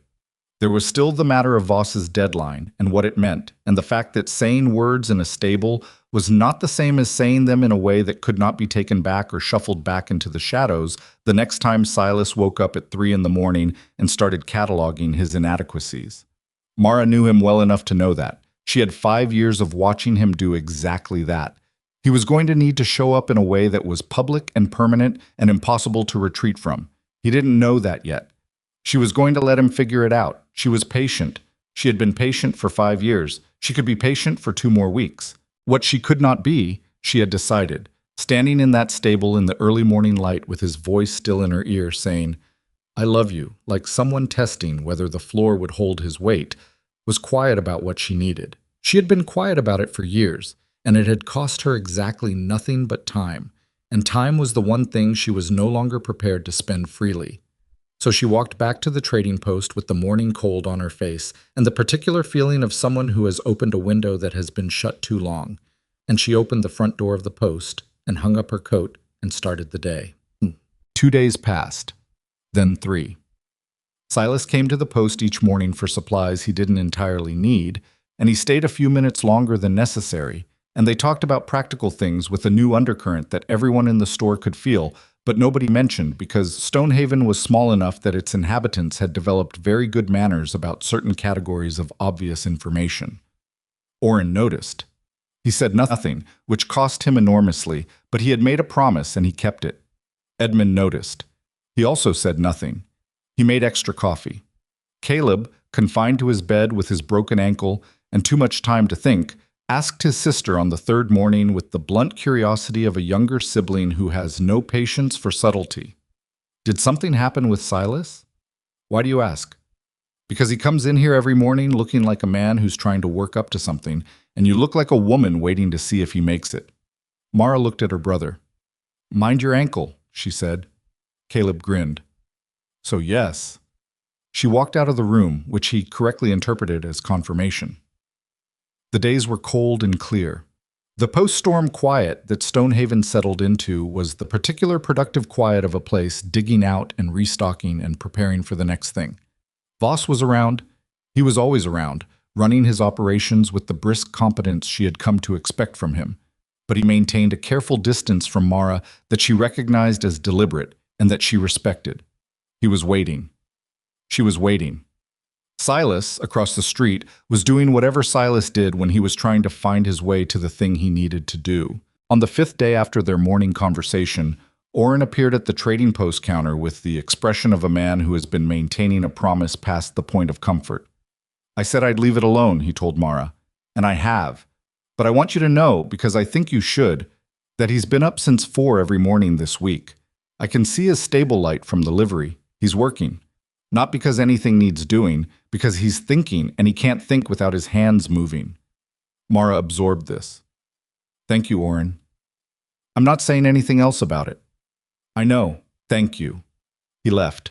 She stood at the counter and thought about Silas awake at 4 in the morning with a lantern and horses and his hands doing work while his mind did something harder. And she felt the particular complicated tenderness of loving someone who experiences their own feelings the way other people experience difficult weather, something to get through rather than something to dwell in. He was going to need a little more time. She could feel it, and she gave it to him, and she told herself 8 more days was not much measured against 5 years. But on the 8th day, things changed. Not because of anything Silas did or didn't do. Because Voss walked into the trading post at 10:30 in the morning and set the velvet box on the counter and looked at Mara with the expression of a man who has made a decision and is carrying it through. Edmund was in the back room. 2 other customers were in the store. And Voss looked at Mara across the counter with those measuring, intelligent eyes and said, quietly but not privately, "I told you the end of the month. I want to be a man of my word. But I also want to be honest with you. I've made an offer on the Hartley property on the North Road. If you're going to be any part of the life I'm building here, I need to know before I finalize the papers." He wasn't issuing an ultimatum. She understood that. He was simply telling the truth about his timeline, because that was the kind of man he was. But the box was on the counter, and the customers had gone very still, and in 20 minutes, everyone in Stonehaven would know about this moment. Mara looked at the box. She looked at Voss. She said, Bramwell? The door of the trading post opened. Silas Rourke walked in. He was wearing his cleanest shirt, which Mara registered immediately because she knew his clothes and she knew this was not a coincidence, and his hat was in his hands, and he had the specific look of a man who has been awake since 4 in the morning, talking himself into something difficult, and has arrived before he could talk himself back out of it. He saw Voss. He saw the box on the counter. He went completely still for exactly 2 seconds. Then he looked at Mara. And Mara looked at him, across the counter, across the box, across 5 years and 7 declined proposals, and 1 mountain storm and 100 mornings of careful, ordinary conversation, and 1 early morning in a stable when he had finally said the true thing out loud. She looked at him. The whole store was listening. She put her hand flat on the velvet box and pushed it back across the counter toward Voss. "No," she said. Voss looked at her for a moment. Then he looked at Silas. Then back at her. "You haven't even—" he began. "I know," she said. "I'm sorry. The answer is no." Voss was quiet for a long moment. Then he picked up the box. His face did the thing it did when he was absorbing information that ran contrary to his plans. Not breaking, just recalibrating, the way a well-built structure moves in wind rather than shattering. He looked at Silas once more, with an expression that was not quite respect and not quite defeat, but something honest in between. Then he put the box in his pocket, and he walked out of the trading post without another word, and the door swung closed behind him with a sound that was ordinary and unremarkable, and also, in some way that everyone in that room understood, final.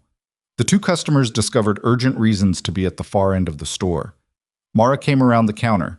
Silas stood in the middle of the room with his hat in his hands, and the look of a man who has just watched something happen that he is only partly responsible for and is trying to determine his next move.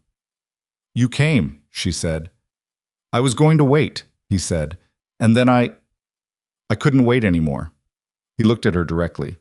"I was going to do it right, say it properly. I don't have a ring, and I didn't plan this, and there are people—" "Silas, I love you," he said.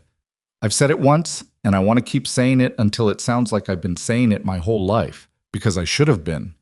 His voice was not quite steady, and he clearly knew it wasn't and wasn't pretending otherwise. "I'm not Voss.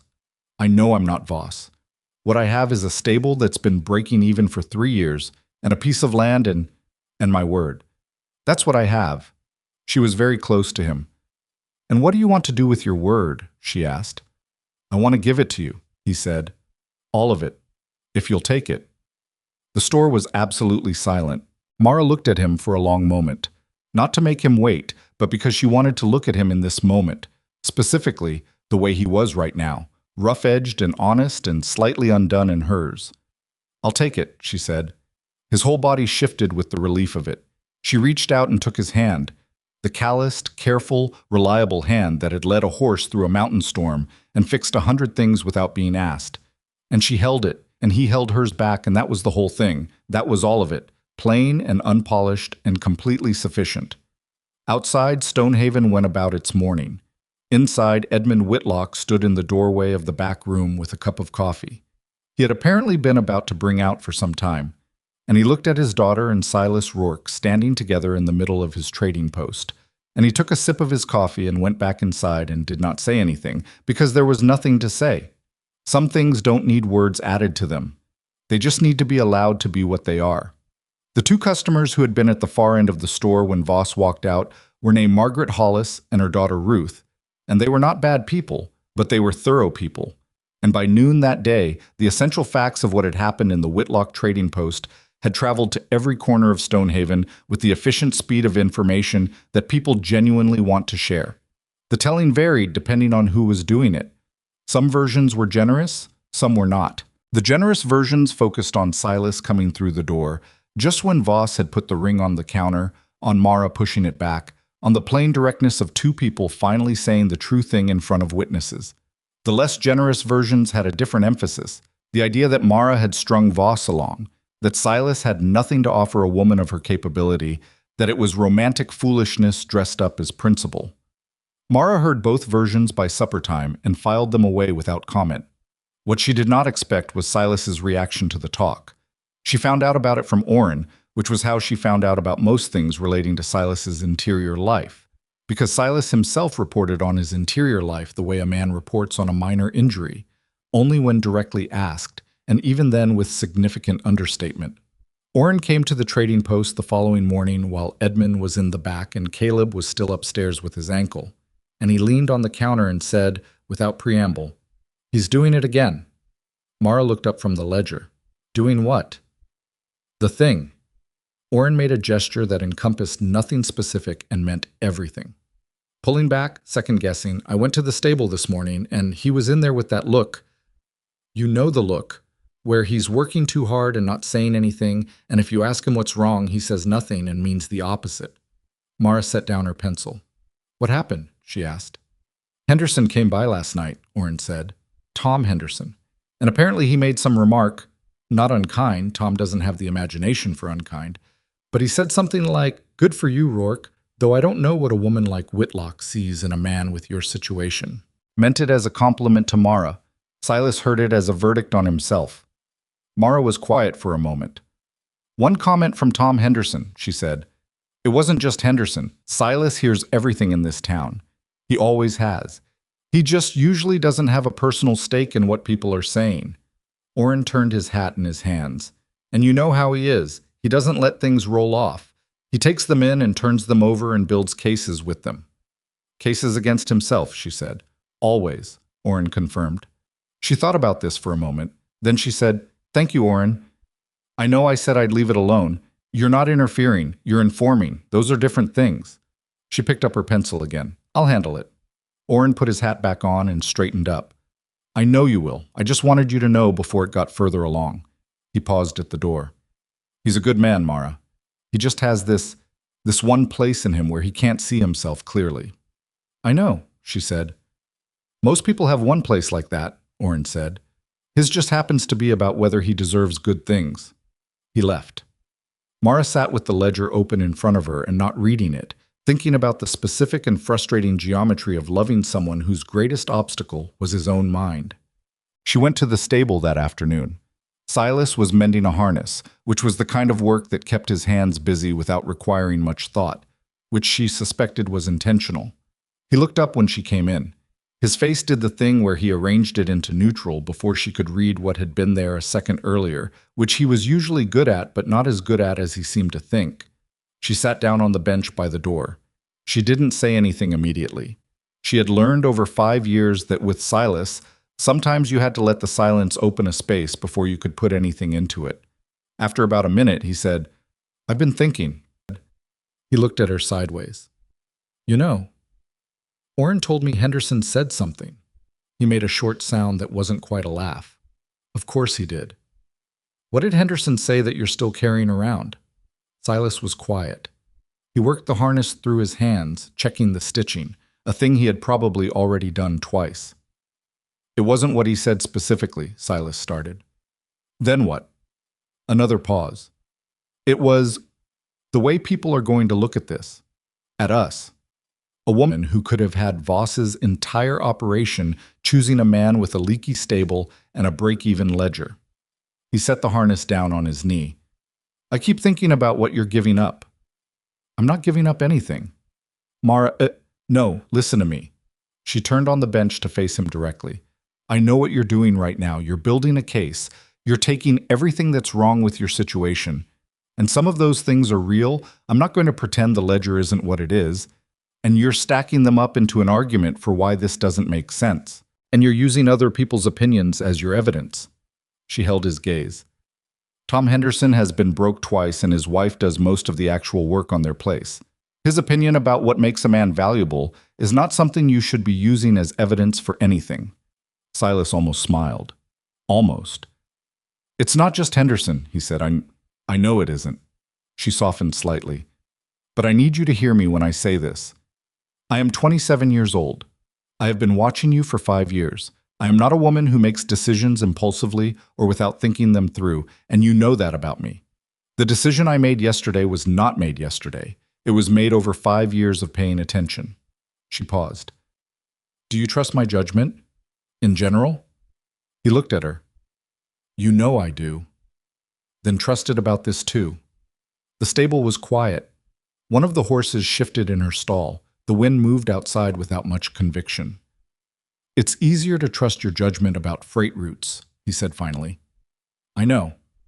And despite herself, despite the seriousness of the conversation, she felt something that was almost amusement at the honest absurdity of it. "But I'm asking you to try." He looked at the harness in his hands for a long moment. Then he set it aside. "I'm going to say something, and I want you to let me finish," he said. "All right." "I'm not pulling back," he said. "I want to be clear about that first. What I said yesterday. I meant it. I'm not walking that back." He looked at her directly. "But I've been thinking, since yesterday, about what this actually is, what it actually means. And I think I've been letting myself sort of exist in the feeling of it without thinking practically about what comes next. And the practical part is the part that scares me. Not because of what I said to you, because of what I have to do to deserve it." Mara listened. "Voss can give you security," Silas continued. "Real security. Not just enough to get through security. Actual, nothing to worry about security.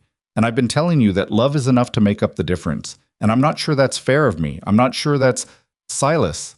She said it gently, but she said it firmly. "Stop trying to talk yourself out of this by using me as the reason." He went quiet. "If you don't want this," she said, "then that's an honest thing to say, and I'd rather hear it. But if you want this and you're afraid of it, those are different problems, and I'm not willing to let you call the second one the first one." He looked at her for a long time. "I want this," he said, "more than I've wanted anything." "Then the practical things are practical problems," she said. "And practical problems are the kind I know how to work on." She stood up from the bench. "I didn't choose you because you were a finished product, Silas. I chose you because of the kind of man you are. What you build from here, we build. Together. That's what I'm saying yes to." He sat with that for a moment. "You make it sound straightforward," he said. "It's not straightforward. It's just clear." She picked up her coat from the bench. "Come to supper tonight. Eat with us. Be in the room like a man who belongs there, because you do. And stop letting Tom Henderson's throwaway comments live in your head for free." She walked out. Behind her, she heard him make the sound. That was the closest thing Silas Rourke had to a laugh, when something hit him exactly right. Not quite a laugh, more like an exhale with a smile in it. It was, she reflected, one of her favorite sounds in the world. He came to supper. This sounds simple because on the surface it was simple. A man walking across a street and through a door and sitting down at a table. But Stonehaven was a small town, and everyone on the main street who happened to see Silas Rourke going into the Whitlock house at 5:30 that evening understood what it meant. And the ones who approved nodded to each other, and the ones who had reservations kept their reservations to themselves with varying degrees of success. Edmund had made a pot roast, which was not a coincidence because Edmund Whitlock did not make pot roast casually. Pot roast was reserved for occasions. Caleb was at the table on a chair with his broken ankle propped on another chair, and the expression of someone who has been told to behave himself and is finding the instruction moderately challenging. He looked at Silas when Silas came in with the bright-eyed attention of a younger sibling in possession of useful information. "So," Caleb said. "Good to see you upright," Silas said. "I'm not really upright. I'm propped." Caleb gestured at his ankle. "You broke it carrying me back through the pass, so technically this is your fault." "Caleb," Mara said. "I'm joking," Caleb said. Then to Silas, "I'm not joking about the ankle, but I'm joking about it being your fault. You can sit down." Silas sat down. Edmund poured coffee, and the conversation found itself moving through the ordinary channels that conversations move through when the important thing has already been established and everyone at the table knows it. The storm cleanup, the Eldridge family's improving health, Caleb's timeline for walking again, the state of the North Road. Practical things. Comfortable things. The kind of talk that is really about being in a room together and finding the temperature of it. Silas was quieter than usual at first, then gradually not. Edmund asked about a horse he'd been meaning to ask about, a bay mare he was considering for the post freight work. And Silas's whole posture shifted into the ease that horses brought out in him, and he talked about the mare with the specific knowledgeable enthusiasm that he otherwise kept mostly hidden, and Edmund listened with the attention of a man who is simultaneously learning about horses and making a different assessment entirely. Mara watched her father watching Silas. At some point during the second helping, Edmund said without much fanfare, "You're welcome at this table, Silas. I want to say that plainly." Silas looked at him. Edmund met his eyes. "You've always been welcome, but I wanted to say it plainly." Silas was quiet for a moment. "Thank you, Edmund." "My daughter has good judgment," Edmund said. "Better than most people I know, including me. I've learned not to second-guess it." Caleb was eating and pretending he wasn't listening to any of this, which was visible in the specific way he looked at his plate with too much concentration. Mara said nothing, because nothing needed to be said. After supper, Silas helped clear the table without being asked, which Edmund noted and did not comment on. And then he and Silas stood in the kitchen while Mara washed and Silas dried and Edmund put things away. And it was the most ordinary domestic scene imaginable, and none of them made anything of it, and that was exactly right. Silas left at 8. Mara walked him to the door. They stood on the porch for a minute in the cold, and he looked out at the street, and she looked at the side of his face. "Thank you," she said, "for coming." "I told you I wasn't pulling back," he said. "I know, this is different from not pulling back. This is moving forward." He turned to look at her. The porch light made his face sharp and clear and tired and honest. "I'm going to figure out the stable," he said. "I've been thinking about the freight work. If I expanded the operation, brought in another horse or two, contracted with your father on the supply routes." He stopped himself. "Sorry, that's not a supper conversation." "It's exactly a supper conversation," she said. "That's what supper conversations are for." He looked at her with something that was not quite surprise and not quite relief. Something in between. "All right," he said. "Then we'll have it properly. Soon." She nodded. He put his hat on. He went down the porch steps and across the street, and she watched him until he'd gone inside his stable, the light going on behind the window, steady and familiar, the way it had been for 5 years. She went inside. Edmund was at the kitchen table with the last of his coffee. "Good man," he said simply. "I know," Mara said. She went upstairs and sat at the small desk in her room where she kept her own private ledger. Not the store's ledger, but the one she used for thinking, for numbers that didn't belong to the business. She opened it, and she wrote at the top of a clean page, "What we have, what we need, what we build," and she started writing. The next 2 weeks were the strangest and best of Silas Rourke's adult life, and he didn't know what to do with most of them. He had spent the better part of a decade building a life defined by its own limitations. Not resentfully. He was not a resentful man, but practically, the way you build in a tight space, always aware of where the walls are. And now something had shifted, not in his circumstances, but in his understanding of them. And the walls he'd been building around didn't have the same dimensions anymore, and he kept bumping into spaces he hadn't expected to find. He told himself the feeling would settle. It didn't settle. It grew. He started working differently. Not harder. He had always worked as hard as a man could reasonably work, but with a different orientation, a forward-facing one, rather than the maintenance posture he'd kept for years. He looked at the stable and the land with the eyes of someone planning rather than sustaining. He calculated what an additional horse would cost. He sketched out, badly, on the back of feed receipts, a rough expansion of the stable structure that would allow him to take on 3 more animals through the winter. He went to see Edmund at the trading post on a Monday morning when he knew Mara was doing the weekly accounts in the back and wouldn't be immediately present because he wanted to have this conversation with her father first, and he understood instinctively that this was the right order of operations. Edmund listened to what Silas proposed, a freight partnership, the stable providing animals and handling capacity, the trading post providing routes and contracts, and he listened with the close attention of a man who has been in commerce long enough to know the difference between a plan and a fantasy. When Silas finished, Edmund was quiet for a moment. "You've thought this through," Edmund said. "I've been thinking about it a while," Silas said. "I should have been thinking about it sooner." "The numbers work?" "With 2 additional horses and the Henderson route added to the existing ones, yes. Not comfortably, first season. But by spring it works." Edmund looked at him for a long moment. "You know Mara would have told you she doesn't need you to fix the numbers." "I know," Silas said, "but I need to fix the numbers." Edmund studied him. Then he nodded once, the slow, certain nod of a man who has just been given the specific piece of information he was waiting for. "We'll draw something up," Edmund said. Silas let out a breath he'd been holding since Monday morning. They shook hands.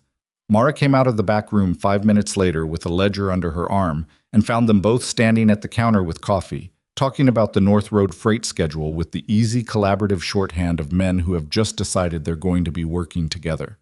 She looked at her father. She looked at Silas. "What did I miss?" she asked. "Business conversation," Edmund said. "I was here for business," she said. "You were in the back," Silas said. "We started without you." She looked between them again with the expression she got when she was deciding whether to be annoyed or not. Then she set the ledger on the counter and said, "Show me the numbers." Silas pulled out the feed receipt with the rough calculations. She looked at it. Her expression went through several things in quick succession: the professional assessment, then the recognition of what the assessment meant about the work he'd put in, then something more personal than either of those. She handed it back without comment. "The Henderson route needs renegotiation before we bring it in," she said. "The rate they're paying hasn't been adjusted in 2 years. We do that first." "Agreed," Silas said. "And the second horse, there's an auction in Billings in 3 weeks. I'd want to be there." "I'd planned on it," he said. She looked at him. "You'd planned on taking me." "I'd planned on going," he said, "and on asking you." "That's different from planning on taking me." "I know the difference." A pause. "I was going to ask tonight." She held his gaze for a moment. Then she turned to the ledger and opened it. "All right," she said. "Tonight." Edmund took his coffee to the back room and let them work. The talk in Stonehaven had not died down, because small-town talk never died down, so much as it redistributed itself, moved from hot circulation into the slower, more permanent channel of things. People simply knew and accepted and filed away as part of their understanding of the place and the people in it. Silas and Mara had entered that channel. What people made of it varied, but what people knew was settled. Voss made it settle faster than anything else could have. He had not left Stonehaven, which some people had expected. He finalized the Hartley property purchase. He was seen at the hotel, at the hardware supplier, at the stockyard, conducting his business with the same purposeful efficiency that characterized everything he did. He was civil to everyone, including Edmund, whom he ran into at the supplier and with whom he had a brief professional conversation about delivery schedules that Edmund later described to Mara as entirely normal. He did not speak to Silas. And then, on a Thursday morning, he did. Silas was at the north end of the main street looking at a section of roof on a widow's property. Mrs. Calder, whose medicine Silas had brought back through the storm, had a leak developing above her kitchen. When Voss came along the street and stopped, Silas saw him coming. He didn't move from what he was doing. Voss stopped at the edge of the property line. He looked up at the roof, then at Silas. "That's going to need new boards on the northeast corner," Voss said. "The fascia's rotting." Silas looked at the roof. "I know." A pause. "I have lumber," Voss said. "From the Hartley renovation, more than I'll use. You could have what you need for this." Silas looked at him. Voss met his gaze directly. "I'm not making a gesture, Rourke. I have extra lumber and you need lumber. That's the whole of it." Silas considered him for a moment. "I'll pay for it."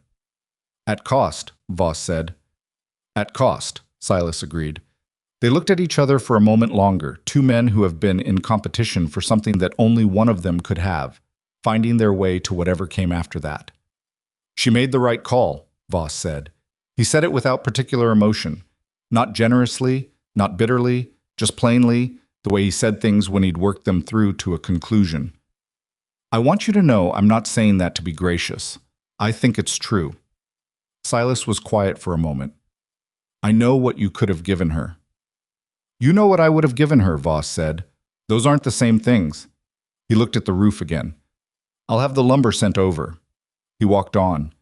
Silas stood there for a minute after he was gone, doing something he couldn't have named, which was roughly the experience of watching a man he'd been prepared to resent conduct himself better than Silas had expected, and adjusting to that information. He went back to looking at the roof. He fixed Mrs. Calder's kitchen roof over 2 days, using Voss's lumber, and when Mrs. Calder tried to pay him, he told her the Eldridges had already taken care of it, which was not true, but was the kind of not true that he considered fair. Silas proposed to Mara on a Saturday evening in the 3rd week of November, which was not the most planned event of his life, and not the least planned either, falling somewhere in the middle, where most of his actual decisions lived. He had not bought a ring because he didn't have money for a ring that wouldn't embarrass him, and he had decided, with the specific stubbornness of a man who has thought something through and arrived at a conviction, that a ring purchased on credit to perform a sentiment he actually held was worse than no ring at all. He had something else instead. He came to the trading post at closing time. Edmund and Caleb were both conspicuously absent, which Silas suspected was not coincidence, and he didn't ask about it. Mara was locking the front shutters when he came in. She looked at him. "You have that look," she said. "What look?" "The one where you've decided to do something and you're going to do it before you can think about it too much." He reached into his coat and brought out two things, which he set on the counter between them. The first was his stable ledger, the actual operational ledger, the one with 5 years of accounts in it, every income and expense, every debt cleared, and every margin earned. The kind of document that showed exactly what a thing was worth and what it had cost to make it worth that. The second was the deed to his land and stable, his own name on it, the only piece of property he had ever owned. Mara looked at both of them on the counter. She looked at him. "I don't have a ring," Silas said. "I have this instead. Everything I own and everything I've built and what I think it could become if we build it together." He paused. "And I love you. I keep saying it because I spent years not saying it, and I want to make up some of the deficit." She was very still. "I'm asking you to marry me," he said. "Not because I can offer you what Voss could offer you, because I can offer you me, which is what you've been patient enough to wait for, and I don't intend to make you wait for anything else." The store was quiet. Outside, the November wind was being serious about itself, pressing at the windows the way the season pressed at everything. Persistent, cold, not unkind, just honest about its nature. Mara looked at the ledger. She looked at the deed. She looked at Silas. There were, she thought, men who would have come with diamonds. There were men who would have come with promises of security and certainty and the kind of comfortable future you could see the edges of from where you were standing. Voss had been all of those men, efficiently and sincerely. And then there was this man who had brought her his actual life, the real numbers, the real land, the real work, and laid it on her counter like he was saying, "Here is exactly what I am. No performance, no augmentation. Take it or leave it." "Yes," she said. He exhaled. She picked up the deed and handed it back to him. "Put that away. You're not giving me a deed." "I was trying to be. I know what you were trying to be." She came around the counter. "And I appreciate it, but I don't need your deed, Silas. I need your word. You already gave me that." He put the deed back in his coat. She was standing in front of him now, close, the same distance as that morning in the stable, the same charge in the air between them, except this time there was no unfinished business left between them to generate interference. "My word," he said. "That's what I said yes to," she confirmed. He looked at her for a long moment, and then he put his hands on her face, carefully, the way he handled things he didn't want to damage, and he kissed her. It was not the kiss of a man who'd been working up to it and finally arrived at it smoothly. It was a little off-center, and he pulled back half a second too early from surprise that he'd done it, and then came back because stopping had been the wrong choice, and it was imperfect in the specific way of things that matter too much to be performed properly. It was also, Mara reflected, exactly right. When she stepped back, he looked like a man who had just completed a journey he'd been on for so long he wasn't quite sure what to do now that he was somewhere. "Okay," he said. "Okay," she agreed. They told Edmund that night. Edmund said he had suspected this was coming and was very glad it had, and then he produced a bottle he'd been saving for an occasion, and they sat at the kitchen table for an hour talking about practical things, because they were all practical people, and the practical things mattered, and were also a way of being happy together without having to perform the happiness. They told Caleb the next morning. Caleb said finally with a vehemence that suggested he had been waiting to say it for some time, and then he said Silas owed him a new ankle for the trouble, and Silas said the ankle was Caleb's own fault for driving in uncertain weather, and Caleb said that was fair. Orrin Pike found out through Clara, who found out from Margaret Hollis, who had been in the trading post again when Mara mentioned it to a customer who asked. Orrin came to the stable and stood in the doorway and looked at Silas with an expression that was not quite smug and not quite relieved, and was entirely both of those things. "Well," Orrin said. "Don't," Silas said. "I'm not going to say anything." You're visibly saying things without words. I'm just standing here, Oren said, still with that expression, minding my own business. Oren. Thank you, Silas said, quiet and direct, the way he said the things that counted. Oren's expression changed, the smugness went out of it, and what was left was just genuine, unperformed warmth. You're welcome, man, he said. Now, about that expansion, I've got a contact in Billings who's selling 2 horses in the December auction. I told him to hold them pending a conversation with you. Silas stared at him. When did you? About 3 weeks ago, Oren said. When you came back from the pass, and I saw the way Mara didn't let go of your arm. He shrugged. I'm perceptive. You're interfering. The horses are good ones. Do you want to know about them or not? A pause. Tell me about the horses, Silas said. What? The wedding was set for the last Saturday of November, which gave them just over 3 weeks and required a pace of planning that would have exhausted a less organized woman than Mara. She was not exhausted. She was, if anything, energized in the specific way of a woman who has been waiting to do a thing for a long time, and finds, when finally doing it, that she has considerably more capacity for it than she'd needed in the waiting. She handled the practical machinery of it with the same efficiency she brought to the trading post, the venue, the food, the arrangements. She was not interested in spectacle. She was interested in doing it right, which to her meant doing it honestly and well and without unnecessary complication. What she did not anticipate was the town. Stonehaven had an opinion about Silas Rourke and Mara Whitlock, and the opinion turned out to be considerably warmer than either of them had quite understood. The families whose medicine Silas had brought back through the storm, the Eldridges, the Calders, came to the trading post together on a Tuesday morning and said they wanted to contribute something to the wedding, and what they contributed was labor and materials and the specific generosity of people who understand that what they're repaying goes beyond a supply wagon. They organized a painting of the stable exterior, which had needed it for 2 years and which Silas had been putting off because the money was better used elsewhere. Tom Henderson, whose offhand comment had planted itself in Silas's head and needed Mara's intervention to remove it, showed up with 3 other men on a Wednesday morning, and they did the painting in a day. And Tom made no more comments about Silas's situation, or if he made them, they were not the same kind. The minister's wife organized the supper tables. Clara Pike made the cake. Oren built a new gate for the stable, so not asked, not discussed, just there one morning. And when Silas saw it and looked at him, Oren said the old one had been embarrassing him for years. Voss did not attend. He sent a note, delivered through the hotel, which Edmund gave to Mara and which said only, "Wishing you both well. The freight route through the North Pass. I'll need reliable service come spring. Consider this an advance contract." Below his signature was a number, and the number was fair. Mara showed it to Silas. Silas read it twice. Then he folded it and put it in his pocket and said nothing for a moment. "He's a good man," he said finally. "He is," she agreed. "I should tell him so." "You should," she said. He did. A short conversation at the hotel, nothing effusive, 2 men being honest with each other across the specific and uncrossable fact of what had happened between them, finding a way to be decent about it. It lasted 5 minutes. When it was over, both of them felt better, which was all that could reasonably be asked. The Saturday came cold and clear, the way the best November days in Montana came, air so sharp it felt like thinking, sky so blue it seemed constructed rather than natural, the mountains around Stonehaven standing in their snow with the particular massive indifference that Mara had loved about them her whole life.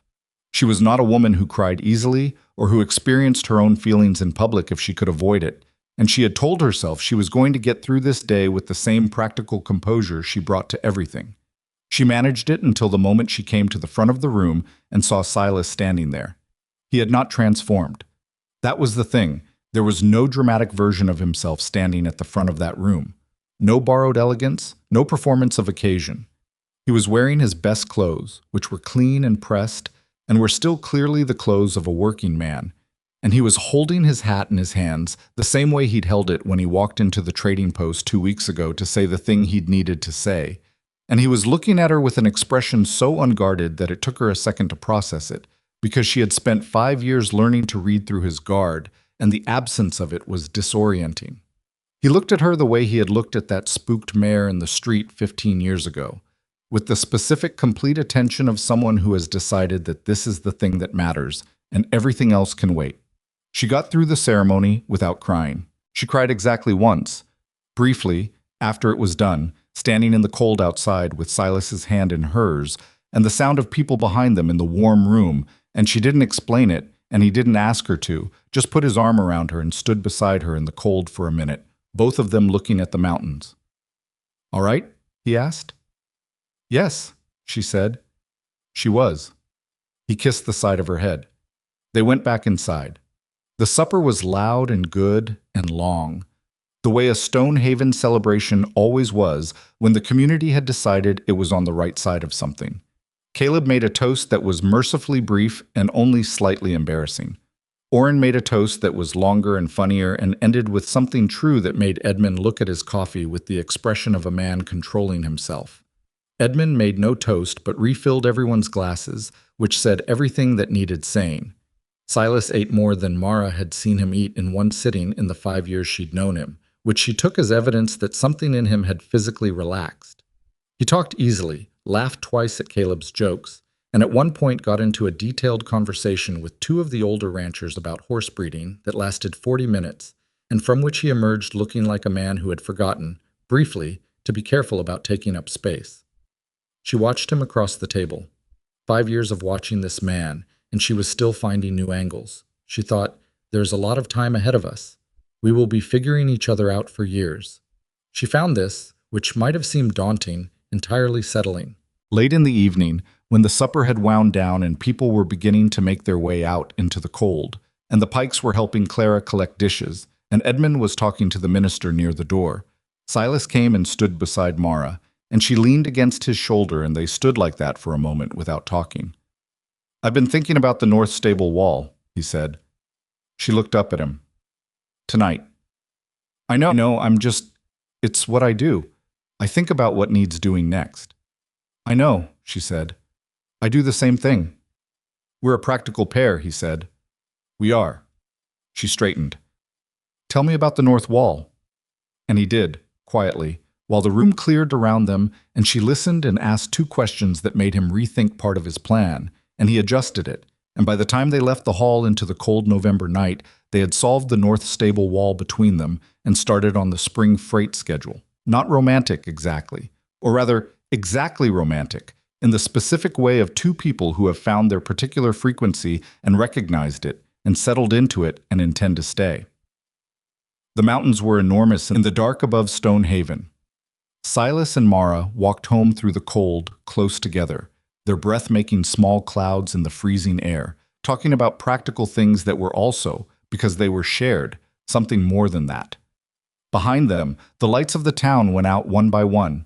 Ahead of them, his stable stood dark and quiet, and beyond it, past the eastern road, the mountains rose into the starlit sky, immovable and old and completely indifferent to the small particular happiness moving through the cold below them, which was as it should be. Some things don't require the world to acknowledge them. They just need to be real. The first winter of their marriage was the hardest one, not because anything catastrophic happened. There was no second storm to match Black Elk Pass, no crisis that required Silas to ride into the dark proving something. The hardness was quieter than that. The ordinary, grinding hardness of 2 people who have lived alone for a long time learning to share a life, which turns out to be more complicated than it sounds when you are both stubborn and both convinced that your way of doing things is the correct way. Mara moved into the house attached to the stable in December, which was a reasonable decision logistically and a daily exercise in adjustment practically. The house was small. Not unlivably small, but small in the way that made the distance between 2 people's habits visible in ways that a courtship conducted across a street and a counter had never revealed. Silas left his boots in the wrong place. Not the wrong place according to some abstract standard, the wrong place according to the specific architecture of the house's front hallway, which Mara could see the logic of, and Silas genuinely could not, because he had been putting his boots in that spot for 11 years, and the spot had always worked for him. Mara worked at the kitchen table after supper, spreading ledgers and correspondence across the surface until there was no room for anything else, which meant that Silas, who liked to sit at the kitchen table in the evening with his coffee, had to relocate to the chair by the window, which was perfectly comfortable and which he had not particularly wanted, and which he sat in every night with the specific quietness of a man not making a thing of something, she noticed eventually. "You can tell me," she said one evening in January, without looking up from the ledger. "Tell you what?" "That the table situation is inconvenient." He was quiet for a moment. "It's fine." She looked up. "Silas." He looked at her from the chair by the window with the expression he got when he was deciding whether to say something. "I had a system," he said finally. "I know you had a system. The table was part of it. I need the table for the accounts. I know you do." He wrapped both hands around his coffee. "I'm not saying you shouldn't use it. I'm saying the chair by the window is colder than I expected." She looked at him for a moment. "Move the chair closer to the stove," she said. He looked at the chair, then at the stove, then at her, with the expression of a man who has been managing around a problem for 6 weeks and has just been told the obvious solution by someone who needed approximately 4 seconds to find it. "That would work," he said. "I know," she said. He moved the chair. She moved her ledger to make room for his coffee cup at the corner of the table. Neither of them made anything of it, but it was the first of 100 small negotiations they had to learn to have out loud rather than suffering through silently, because silence was the natural inclination of both of them, and silence about small things had a way of becoming silence about larger ones if you let it run unchecked. They were not always good at this. They were sometimes actively bad at it. There was a week in February when they said almost nothing to each other that wasn't practical, both of them circling something that neither had found the right words for, until Mara finally sat down at the supper table and said, "Something's wrong between us, and I'd like to talk about it." Silas looked at her across the table. "I thought you were angry about the Henderson contract," he said. "I wasn't angry about the Henderson contract. I had a concern about the Henderson contract, which I raised, and you disagreed, and that's fine. But then you stopped talking to me about it, and I don't know if that means you're reconsidering or you're done with the conversation." He was quiet for a moment. "I was reconsidering." "Then say so." "I didn't want to—" He stopped. "Didn't want to what?" "Seem like I don't know what I'm doing." She looked at him steadily. "Silas, we are building a business together. We are going to disagree about things regularly. I need you to be able to tell me when you're rethinking something without it feeling like a concession." He looked at the table. "That's going to take some practice," he said. "I know." She picked up her fork. "So does knowing when you've put your boots in the wrong place." He made the not quite laugh sound. "You were waiting to bring that back around." "I've been patient," she said. "You're always patient," he said, "until you're not." "Correct," she said. "So talk to me." He talked to her about the Henderson contract and about the second horse purchase that was costing more in feed than he'd calculated, and about the north wall of the stable that still needed work, and that he'd been putting off because every time he looked at the estimate, he felt something complicated about spending money. He wasn't sure they had yet. He talked about all of it, laying it out with the specific discomfort of a man who is not accustomed to sharing his worries before he solved them. Mara listened. Then she opened the ledger she had under her arm.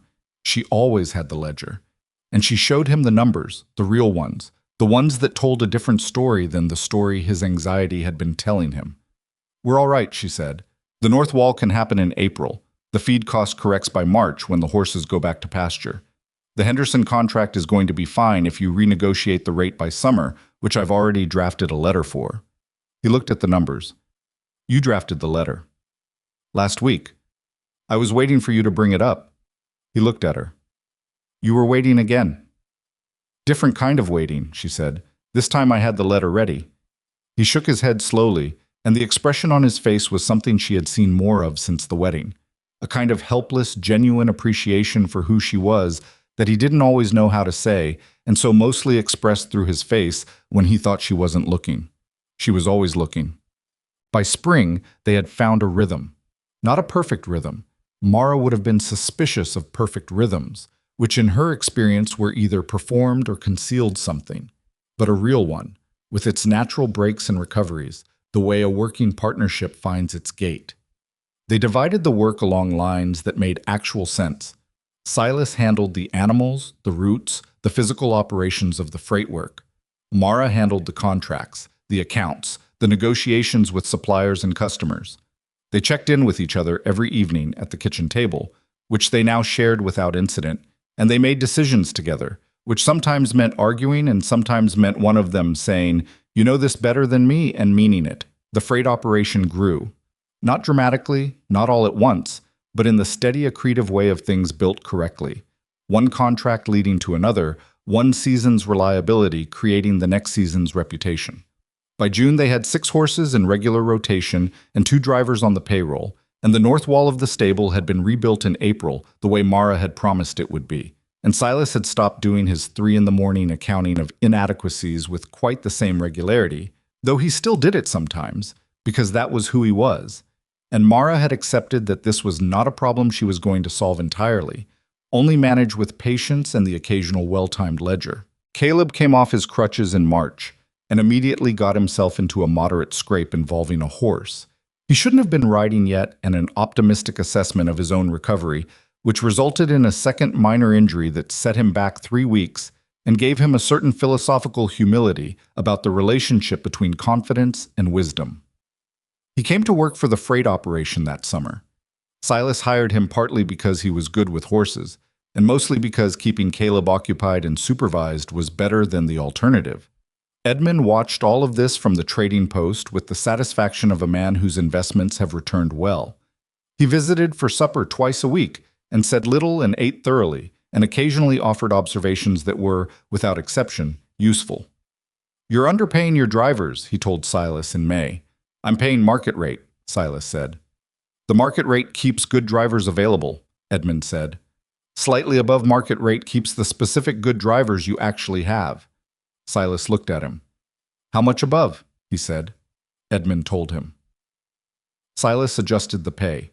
Neither of his drivers quit that season, while Orrin lost one of his best men to a Billings operation that had offered more. Silas mentioned Edmund's observation to Orrin with the careful tact of someone who doesn't want to be insufferable about being right, and Orrin said something unprintable and raised his remaining driver's pay by the end of the week. This was how the first year went. Imperfect and instructive, and, underneath the difficulty of it, something that both Silas and Mara recognized without discussing it directly, which was that they were genuinely good at this. Not just at the business, at the whole of it, at being people who worked alongside each other, who corrected each other without damage, who carried their own weight and understood the other person's weight without needing it spelled out. They had been built for this. They had just taken a long time getting to it. In July, Mara discovered she was pregnant. She told Silas on a Tuesday evening, after supper, while he was washing the dishes, a task he had claimed in the first week of marriage with the logic that she cooked more often, and division of labor was a reasonable principle, and which he performed with the same thoroughness he brought to everything. She told him plainly, because that was how she told things, and she watched him stop with his hands in the water and stay still for a moment with his back to her. Then he turned around. His face was doing something she had never quite seen it do before. Not one thing, but several things at once, none of them fully resolved, all of them genuine. "When?" he said. "February," she said. "Give or take." He looked at her for a long moment. "All right," he said. His voice was not entirely steady, which she noted because Silas's voice was almost always steady. "All right." "That's all you have?" she said. "Give me a minute," he said. She gave him a minute. He turned back to the dishes and finished them with the focused attention of a man using his hands to give his mind time to catch up. And when he turned around again, he looked more like himself, except with something extra in it, something opened rather than closed. He crossed the kitchen and put his arms around her, and she felt him exhale against the top of her head. A long, slow breath, the kind you let out when you have been holding something without knowing it. "I'm going to be afraid of this," he said. "I know. I'm going to do the thing where I start cataloging everything that could go wrong. I know," she said again. "I need you to tell me when I'm doing it too much." "I will." He pulled back to look at her. "Are you scared?" She considered this honestly, because she was not a woman who discarded honest answers in favor of comfortable ones. Of some of it, the physical parts, the uncertainty. She paused. "Not of the rest of it." He searched her face. "The rest of it meaning, you," she said. "Us. Whether we'll be good at it." She held his gaze. I'm not scared of that part. He nodded slowly. I am, he said. A little. That's the part I'm not scared of for both of us, she said. So between us, we've got it covered. He almost smiled. How is that logical? It's not, she said. It's just true. He kissed her forehead. He went back to the dishes. She sat at the kitchen table and opened the ledger, and they spent the rest of the evening the way they spent most evenings. In the same room, doing their separate work, occasionally talking about practical things. The presence of each other so habitual by now that its absence would have been the thing that registered, not its continuation. Except that everything was different, in the specific quiet way that the most significant changes arrive. Not announced, not dramatic, just real and permanent, and reshaping the whole landscape of what came next. The pregnancy was not easy. Mara was sick through the first 4 months in a way that she found both inconvenient and faintly insulting, because she had always operated at a pace that her body had reliably supported, and a body that required her to stop and sit down twice before noon was a body in breach of their long-standing agreement. She did not complain about this, but she also did not pretend it wasn't happening, which was its own form of honesty that Silas learned to respect. He took on more of the morning work without discussion. He brought her tea before she asked for it, having figured out on his own the specific time in the morning when it helped. He moved the kitchen chair to a better angle for her back and said nothing about it, which she noticed and did not comment on, in the same way she had not commented when she first moved into the house and found that he had quietly added a second hook near the door at her height, because the existing hooks had been built for someone taller. These were the small languages of people who pay attention to each other. Neither of them was flowery about it. Neither of them narrated their own consideration. They just did the things, quietly, and the other person noticed, quietly, and the noticing accumulated into something that was stronger than either of them could have built with words. The sickness passed in the 5th month, and Mara returned to her full pace with the relief of someone who has been working at 2/3 capacity and finds the missing third again. She worked through the 7th month, then the 8th, managing the accounts from the kitchen table with the same efficiency she'd always had, with slightly more breaks and considerably more opinions about the temperature of the room. Silas hovered in a way that she found both touching and intermittently maddening. I can carry the ledger myself, she told him in October. I know you can, he said. I'm carrying it anyway. It weighs 2 pounds. Then it costs me nothing to carry it. She looked at him. Silas. Mara. She took the ledger from him. He watched her carry it across the room with the expression of a man performing heroic restraint. Thank you, she said, for wanting to carry the ledger. You're welcome, Yum, he said, for not making more of an issue of it. This was, she reflected, what 5 years of knowing each other before the marriage had given them. The ability to have that exchange without damage, to say the true thing and let the other person hear it without armor, because they had already spent enough time learning each other that the defensive postures had mostly become unnecessary. Not entirely. There were still days when Silas disappeared into himself, and she had to decide whether to go in after him or wait, and she didn't always choose right, and there were still days when Mara's practicality ran cold enough that Silas felt it as distance rather than efficiency, and he didn't always say so. They were not a couple who had solved each other.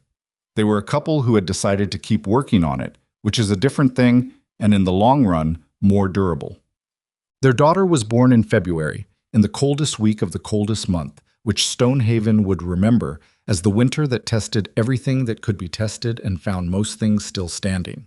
She was small and loud and immediately opinionated, which Oren said was clearly Mara's influence, and which Mara said was a compliment whether he meant it that way or not. They named her Ruth, which had been Mara's mother's name, and Edmund, when he was told, went to look out the window of the trading post for a long moment before he came back to the conversation, and nobody remarked on this. Silas held his daughter for the first time with the specific carefulness of a man who is very strong and very aware of it, and very concerned about the gap between those two facts and the small thing in his arms. He held her like she was made of something he didn't fully understand yet, and was not going to rush the understanding of. He didn't say much. He looked at her face with the total attention he gave to things that mattered most to him, which were generally things that couldn't talk back. Horses, difficult repairs, decisions that needed thinking through without interruption. Then Ruth opened her eyes. Silas looked at her, looking at him with the unfocused, indifferent gaze of a newborn who has not yet sorted out what her eyes are for.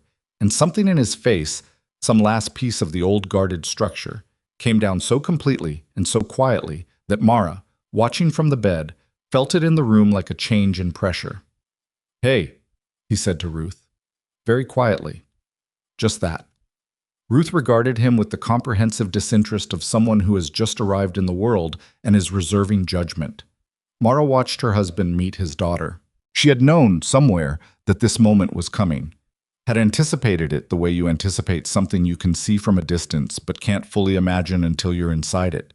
She had not anticipated how it would rearrange everything she knew about him, not by showing her something new, but by making the things she already knew more visible than it had ever been.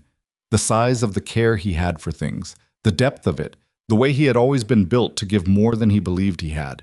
He had been like that with a frightened mare in the street 15 years ago. He was like that now, holding his daughter in February, in the house they had built into something livable together, in the town that had watched them both for years, and had its own ideas about how this story was supposed to go. None of those ideas had been exactly right. Most of them had been near enough. The years did not stop being years. Ruth grew.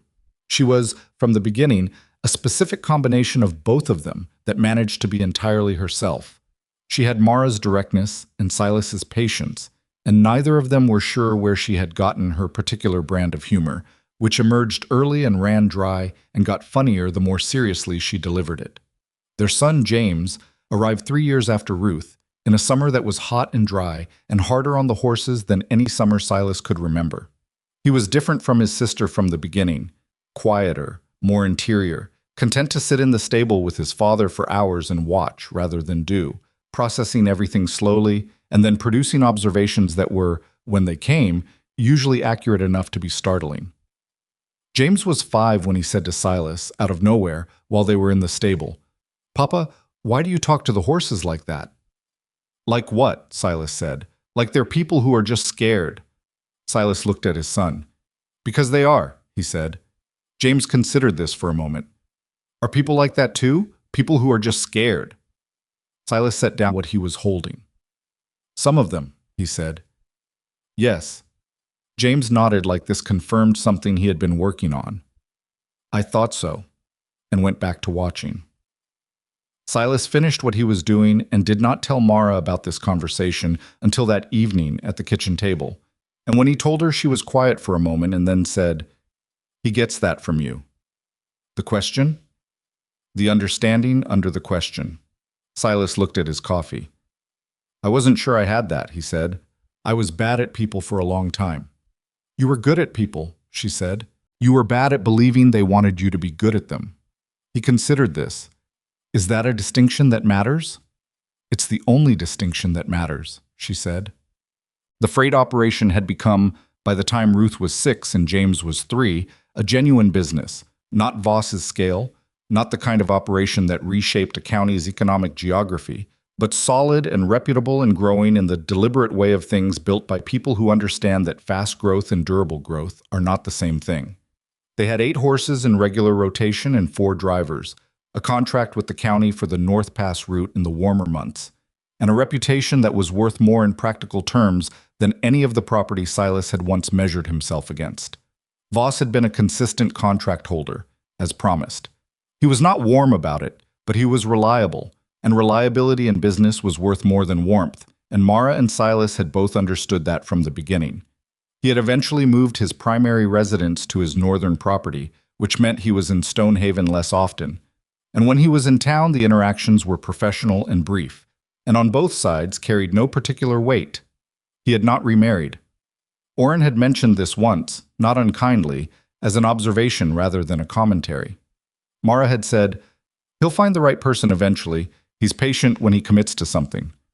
"Like someone else we know," Orrin said. "Not the same kind of patient," she said. And that was the end of that conversation. Edmund Whitlock died on a Thursday in April, 6 years after the wedding, in his own bed, in his own house, with his accounts in order, and the trading post staffed and no loose ends of any kind. Because Edmund had been that kind of man all his life, and saw no reason to stop at the end of it. Mara had been there. Caleb had been there. Silas had been in the doorway for the last hour, quiet, present. The way he was present for things that mattered. The grief was real and large and did not resolve quickly. Edmund had been the steady center of Mara's life since she was 15 years old, and his absence created a silence in the world that was different from other silences. She did not manage this grief efficiently, which was unusual for her, and she did not apologize for not managing it efficiently, which was growth she had accomplished in the years since the wedding. Silas did not try to fix it. He understood, with the particular understanding of someone who had lost his own father young, that grief was not a problem with a solution, and that the most useful thing he could do was stay present without making his presence a demand. He made tea, he handled the children, he took on the evening accounts for 3 weeks without asking whether that was what she needed, because it clearly was. One night, about a month after Edmund died, Mara sat down next to Silas on the porch after the children were in bed and said, "He approved of you from the beginning, you know, before you had made up your mind about anything." Silas looked at the dark street. "I know," he said. "He told me." She looked at him. "When?" "The first night I came to supper, before you came downstairs." He paused. He said, "She's been waiting for you to get here for a long time. I'd appreciate it if you didn't make her wait much longer." Mara was quiet. "He said it like he was discussing a freight schedule," Silas continued. "Very calm, like it was just obvious." "He was like that," she said. "I know." He reached over and took her hand. "He was a good man." "He was," she said. "He was the best man I knew for a long time. And then I married the best man I knew." Silas was quiet for a moment. She could feel him deciding whether to deflect this or accept it. He was better at accepting than he'd once been, but it still cost him something. "Those are both true things," he said finally. "They are," she agreed. They sat on the porch until the cold drove them inside. Caleb took over the trading post, which nobody had quite seen coming, but which turned out to make complete sense. Caleb, who had grown from reckless to careful in the specific way that a broken ankle and 4 years of watching Silas work had managed to accomplish, had been learning the operation from Edmund since the year after the wedding, had absorbed it the way young men absorb things when they're paying attention, and ran it with a competence that made Mara proud and would have made Edmund quietly satisfied, which was what Edmund had aimed for.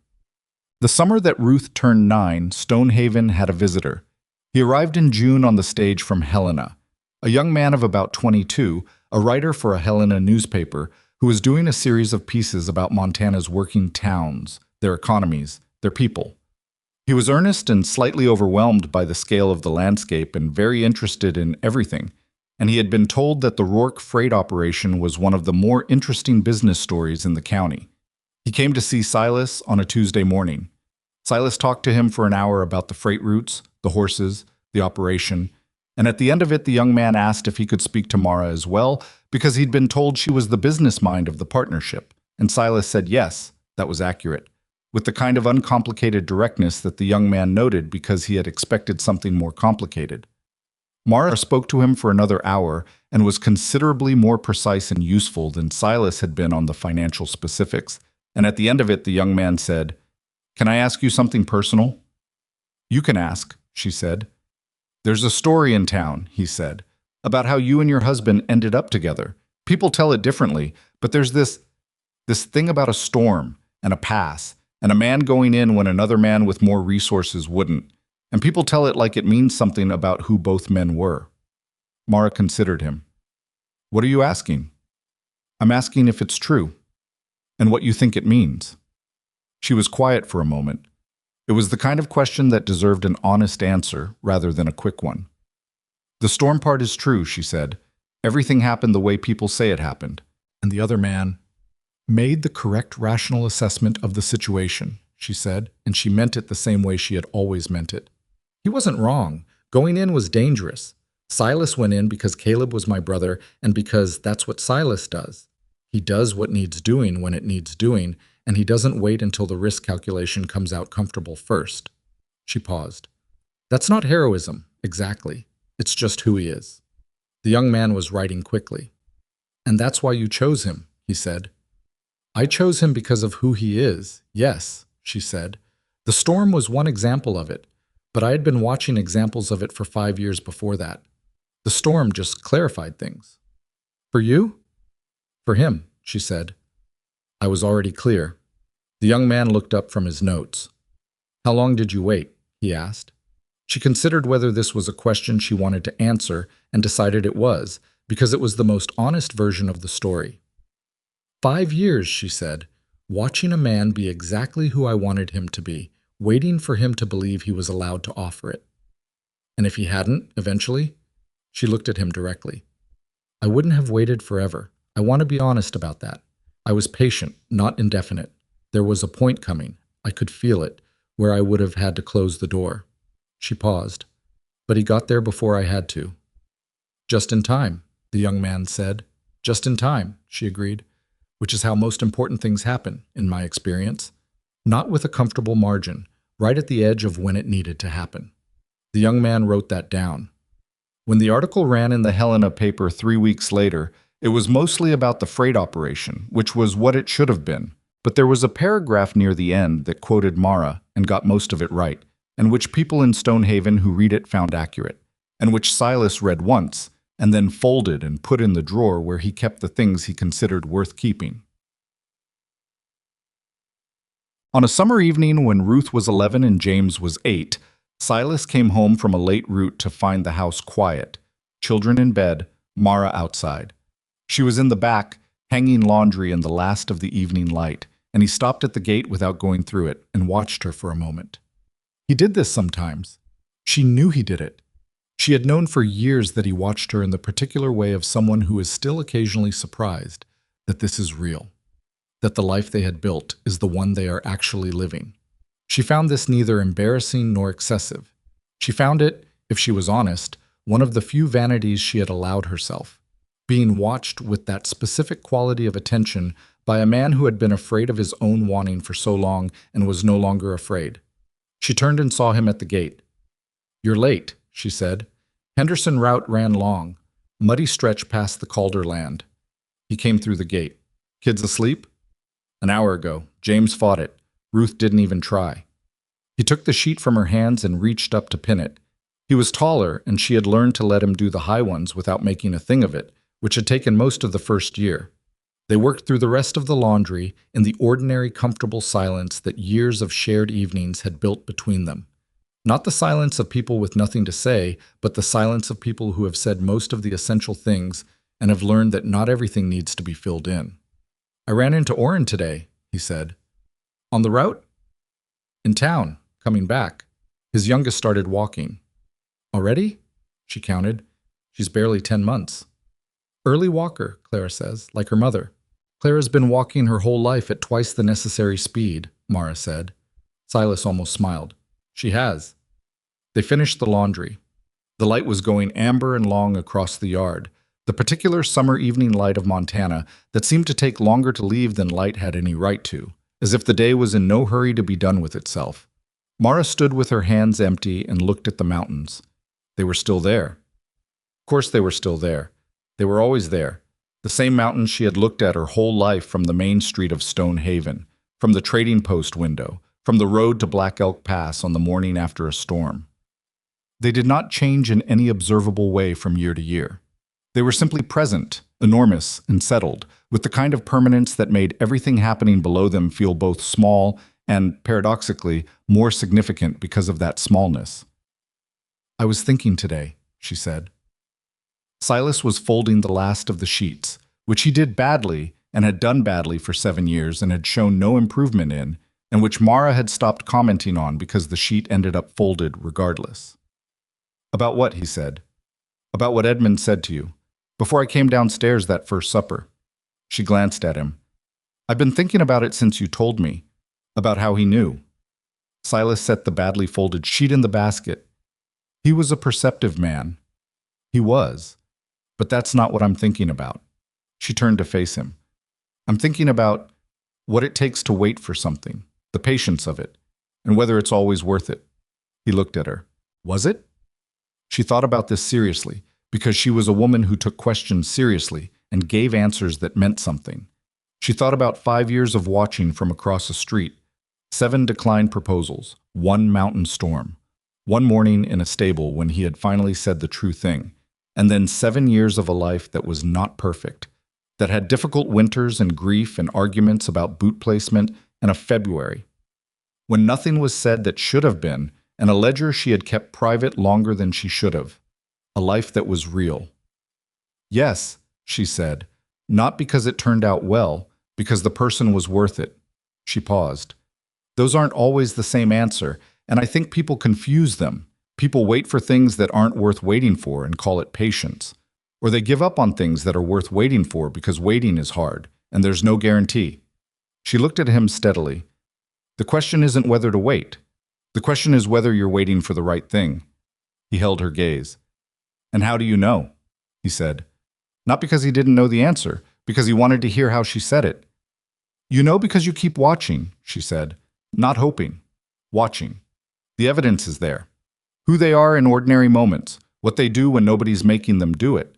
Whether they're the same person on Tuesday morning at the stable that they are on Sunday in front of the whole town. She tilted her head slightly. You were always the same person. Silas looked at her for a long moment. You were watching for 5 years, he said. I was. I didn't know. I know you didn't. She smiled slightly. You weren't looking. You kept looking away. I know. He reached out and tucked a strand of hair behind her ear, the same gesture he had made 1,000 times, and which still had the specific quality of someone who could not quite believe they have permission. I'm sorry for the wasted time. It wasn't wasted, she said. You needed it to get here. She paused. And I learned patience, which turned out to be useful in marriage. Are you calling me difficult? He said. I'm calling you worth it, she said. Pay attention. He laughed, a real one, not the quiet version, the full one that she had spent years coaxing into existence, and that still, when it came, felt like an arrival. He put his arm around her and she leaned into his shoulder, and they stood in the yard with the laundry basket at their feet and the mountains above them going pink in the last of the light, and neither of them said anything for a while because nothing needed to be said. Behind them, through the window of the house they had built into something real, they could hear James moving in his room. He always woke once and settled himself back down, a habit that had given them both alarmed nights in his infancy and had resolved into something they now barely noticed. The house was warm and lit. The stable beyond it was quiet, the horses settled, the new gate Orrin had built holding steady through its 5th winter without a problem. Stonehaven was going about its evening. Somewhere on the main street, the hotel was lit. Orrin's livery was dark. The trading post, Caleb's trading post now, with Caleb's ledgers and Caleb's handwriting, though Mara checked the accounts quarterly because she was who she was, had its closed sign in the window. Everything was ordinary. This was the thing that neither of them had fully understood at the beginning, the particular way that happiness, the real kind, the kind that lasts, was made almost entirely of ordinary things. Not the dramatic moments, not the storm, not the stable declaration, not the ring pushed back across the counter. Those were the hinges.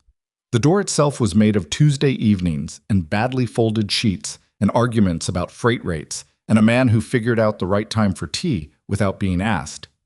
Courage, Silas had been told once, by the mountains, by the years, by the slow instruction of a life that had finally let him live it, was not the absence of fear. It was not the dramatic ride into the storm, though that was part of it. It was something smaller and more continuous than that. It was the daily decision to not look away, to stay in the room, to say the true thing even when saying it cost you something you were afraid to lose. He had learned this late, but he had learned it.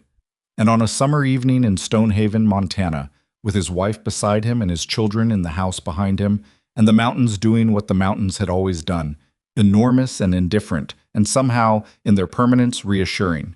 Silas Rourke understood that learning it late was better than never learning it at all. Not everyone gets there. He had. Mara had waited for exactly that, and she had been right to.